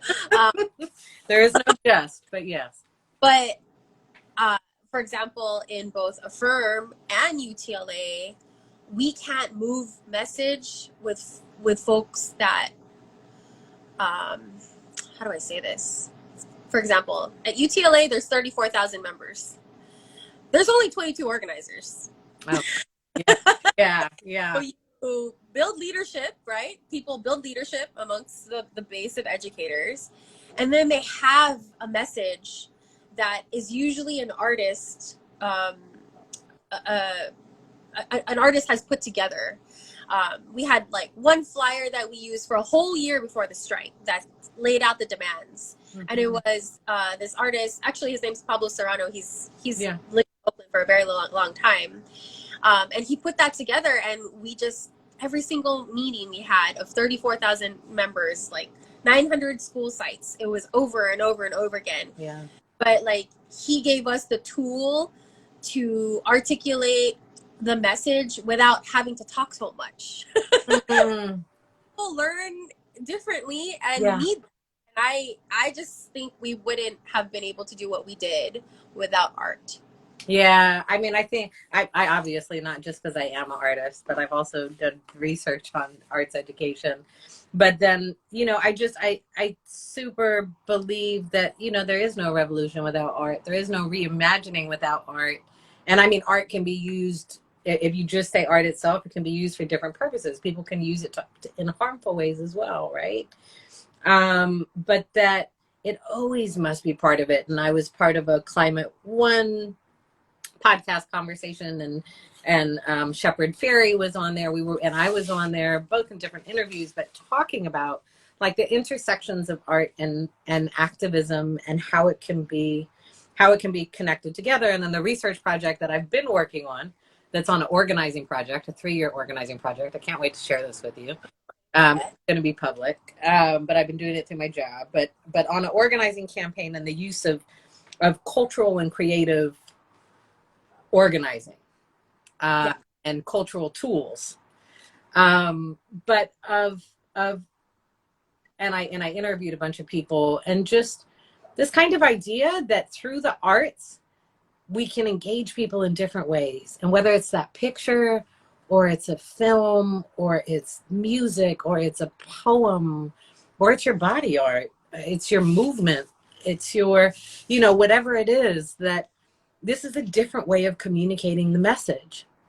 And dependent on the communities and the cultures that we want to connect with, that we, particularly, I think, as organizers of color, absolutely, we need to really think about and then go in and listen to the communities, right? It's not what we decide should happen as organizers. That's not organizing.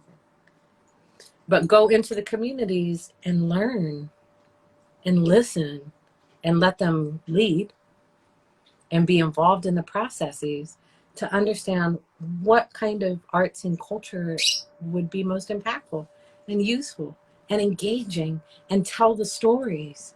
And so I think it's super, super, super important. And when I look at the photos of you with the artist, and then also think about how artists participating in justice work helps us to grow, right? Well, I can't speak to that. But I'm speaking to it, is that it helps us to grow. I mean, I'm the child of somebody who was an activist and organizer, so that's, you know, that's a little bit different. But that there are artists who might not they might not have experience around organizing around an issue, period, or being part of what that looks like, or they might not be really familiar with what it actually means and how it impacts communities. You bring them in to do a show, you bring them in to be a spokesperson, you bring them in, but you bring them in by educating them and making sure that they have the knowledge. I think any human being, you don't even have to just be an artist, but if you intake knowledge, it's going to help to transform who you are. It's going to help to liberate who you are and your understanding of the world. And so particularly for those of us who are artists who come from communities and may not have, you know, really deep understandings of interconnections globally, or we know that people in our family go to prison, but we don't understand how interconnected everything is and the systems that exist. And then you get in there and you learn about it, and you understand it's not just because that's the way it is in your community. It's not because that's just the way it is in your family. So much of in our communities is not just the way it is It's the way it is because of the inequalities. It's the way it is because of the oppression and the continuing oppression and the imperialism and the patriarchy and all the intersections of it, right? And so, but I think as an artist, if you can be put in it and even exposed to people who are not like you, that there's so much to learn. And I think that's why we hear hip hop artists talk about all the time. I toured the world and it changed who I am. Oh, I didn't even think about that. Right? Because you get out with so many different people of so many different cultures. And when I went and toured with Dave Ghetto and Hezekiah, we were in Germany. There was a whole movement going on where people had, you know, they were living in a building. And they were all these artists and creatives. And the night we went to perform, they brought us these shirts that said, "Still Not Loving Police," in this bright pink, you know, like what you wear. And I was like, of course, let me put that on before I rock. Because what they explained to me is that the police had come and they had thrown them all out of the building. They were just artists. They were people from the community. There was nobody in that building. So anyways, I'm talking, but I do believe, and you are one of the people who brought me in for something that connects to justice and to women and to understanding. And so what you helped facilitate is actually a literal example of bringing in an artist and impacting them in such a way that it changes the trajectory that we're on. It changes the way that we use our platforms. So I can ask you about intersection of arts and activism, but it's also about thanking you. And also, I'm not sure that you guys all always know that that kind of stuff is happening. No, I didn't. For me, I always saw you as feeding and taking care of me.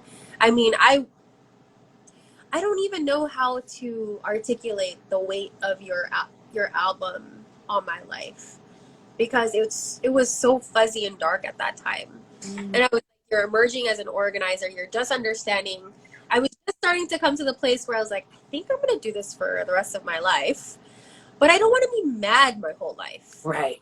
I heard yours. I heard, and I was like, you know what? I could still fight and have lovers. Yeah. I can still fight and sit down with people that I grew up with that might have no idea about what I'm fighting for, and that's kind of my job.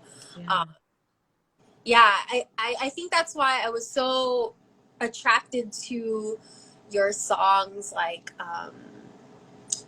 Neptune's Jewels and Forever in a Day, about your friendships with other women. Yeah. I was like, okay, I could like live a full life.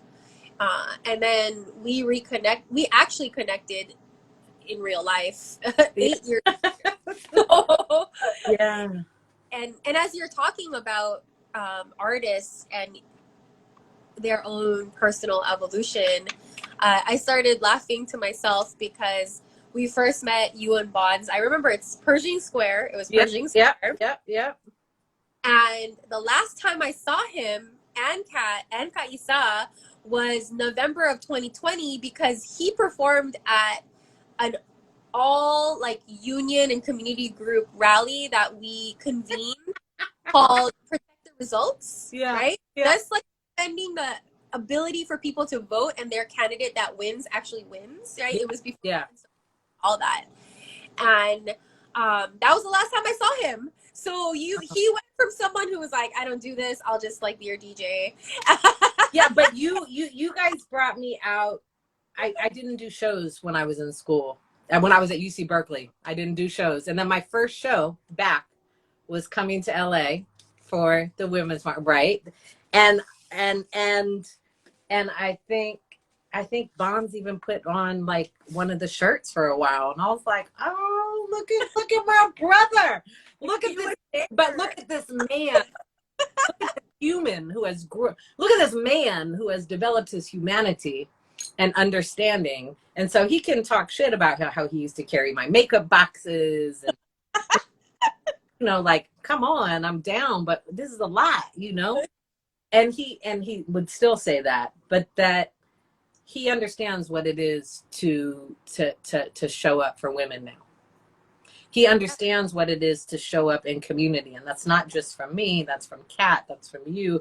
It's from our community. And so that's that's a beautiful offering that you guys made, though, but that you didn't necessarily, none of us could have known that by you inviting us to come and perform at the Women's March, that it would have opened up everything that has happened, over the years.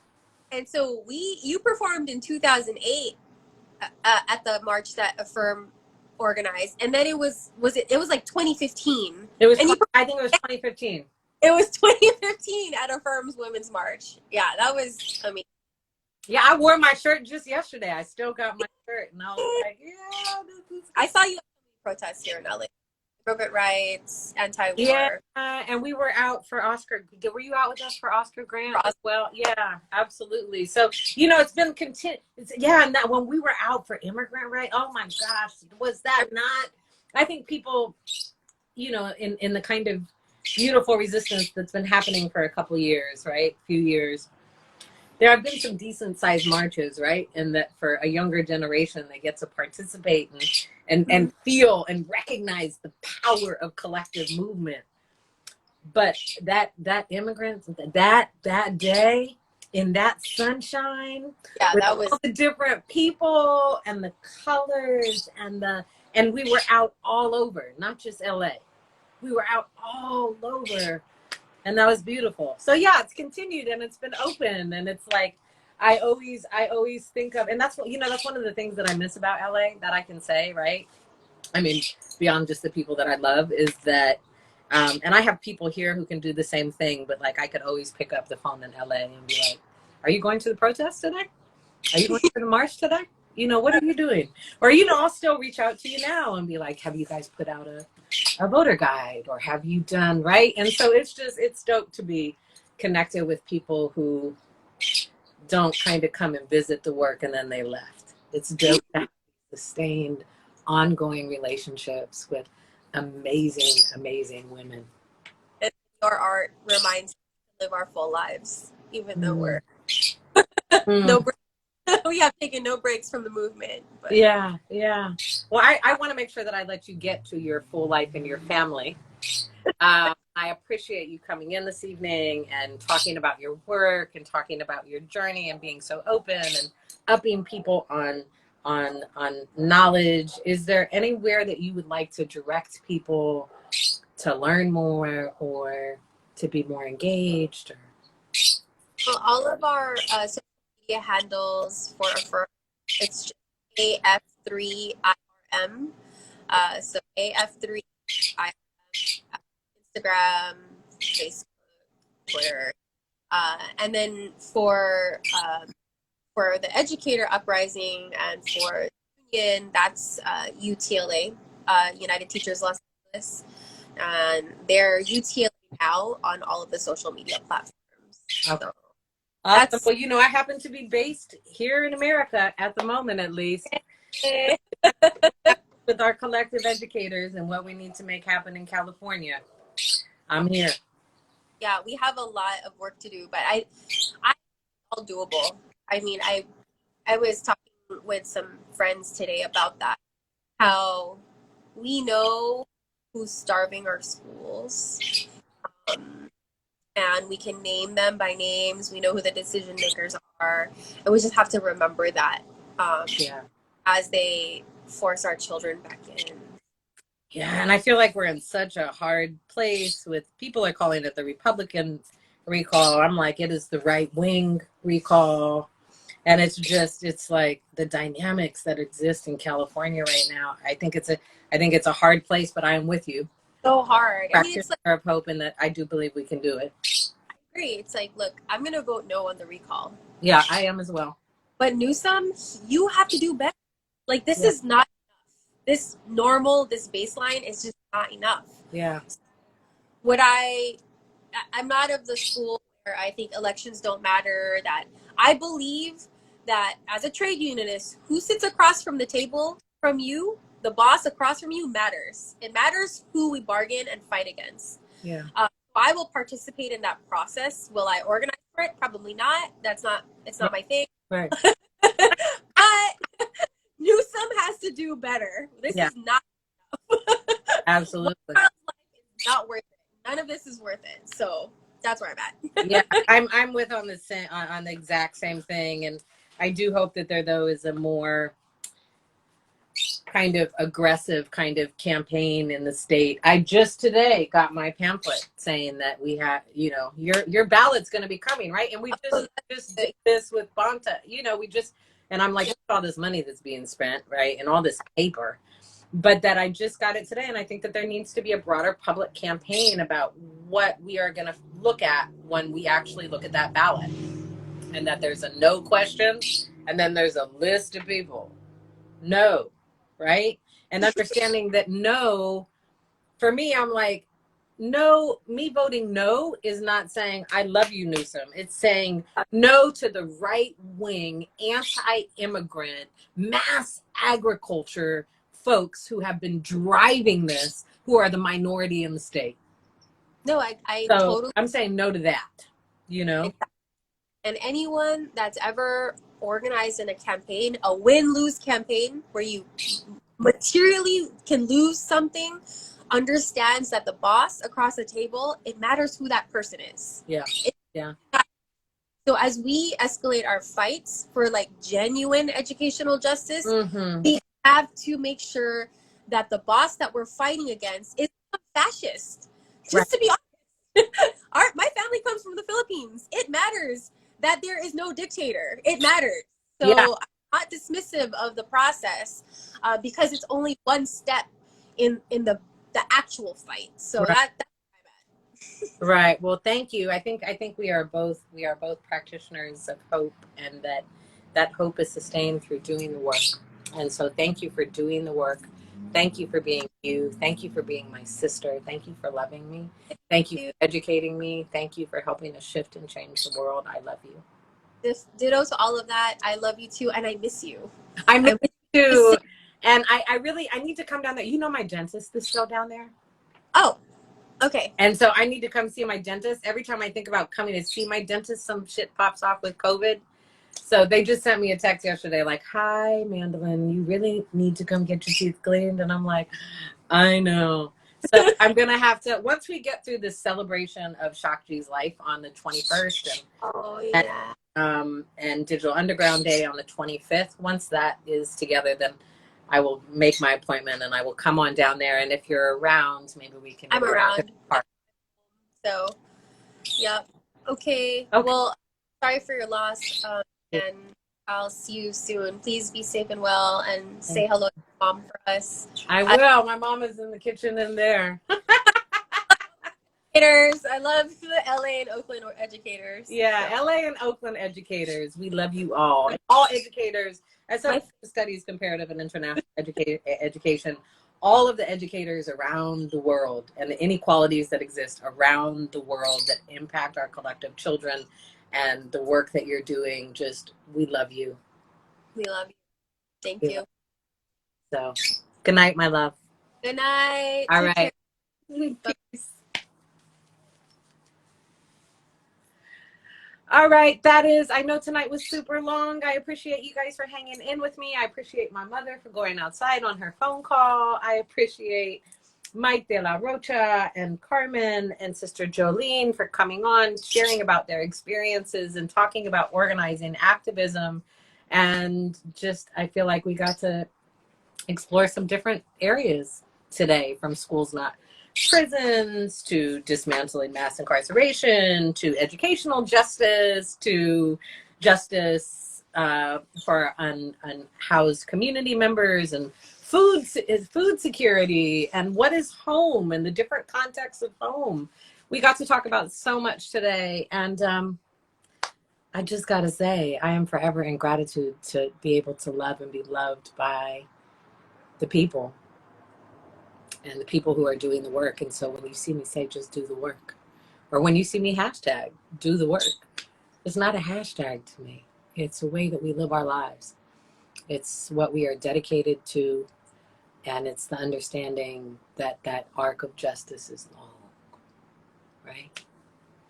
But that we could just spend the rest of our lives trying to achieving justice. And we have to always remember that even though the journeys are long, that the transformation is possible. The reimagining is possible. The dismantling of oppressive systems is possible. The power is always in the people. And so, yeah, having people on today who I love and who do the work just makes my heart smile. So I appreciate those of you who hung in there with us and who listened. I hope folks maybe learned some stuff. Oh, and we also talked about transnational feminism, right? For those of you who are not up on it, again, I want to encourage you to go and explore what that means, and also encourage folks. We should always look at our own power, right? And the differences in power and power dynamics. There's so many different kinds of power dynamics. So anyways, I'm about to sign off so my mother can feel like she has the house back. She can turn on her radio. And also so I can just rest after a work day. Next week, I think I'll be doing episode 9, community part 2. And I'll be able to bring on some other folks who were supposed to be on last week. I will be posting the audio for this on my Mystic Behind the Journey podcast, which is, I think, up almost everywhere you can find a podcast these days. But there's also a link in my bio. I also put the videos up on YouTube. I haven't really talked about that yet, but the video will go up there. I will post the IG Live, IGTV live video, whatever. I'll post the video here like I always do, so you can get the information. And as I mentioned earlier, the website is in development. There will be merch coming to you very soon. There will also be some collector's items that become available. And there will also be handmade items that will be made in really small quantities. And I'm thinking about how I'm going to make those available. Like for those of you who signed up for my newsletter list, I might send it out to you first, or I don't know. I don't know what I'm going to do. I don't know how to make it like fair and equitable. If there's 20 of what I'm making, I don't know. I guess you just have to pay attention and tune in with me wherever I am. But I may create something for folks where you can just sign up for whatever I'm making, even though you don't know what I'm making. And so I might do that too. Greetings, Clee. I love you. So anyways, that's coming to you soon. And I will see you next week. Again, please, if you are interested in volunteering or making donations to the East Oakland Collective for Shock G Day, please reach out to them, look at their website, give them a call. You can donate materials. You can see if there's still volunteer spots that are open. If not there, we look forward to seeing you at City Hall. If not at City Hall, we look forward to seeing you as we caravan through the city and celebrate our brother's life. But you will see me on here before that. So I love y'all, and I am out. I hope your hearts are well. And please, please, please, gentle reminder to practice intentional acts of kindness with others. I love you. Peace. I'm so happy you came, Clay. I love you. Peace.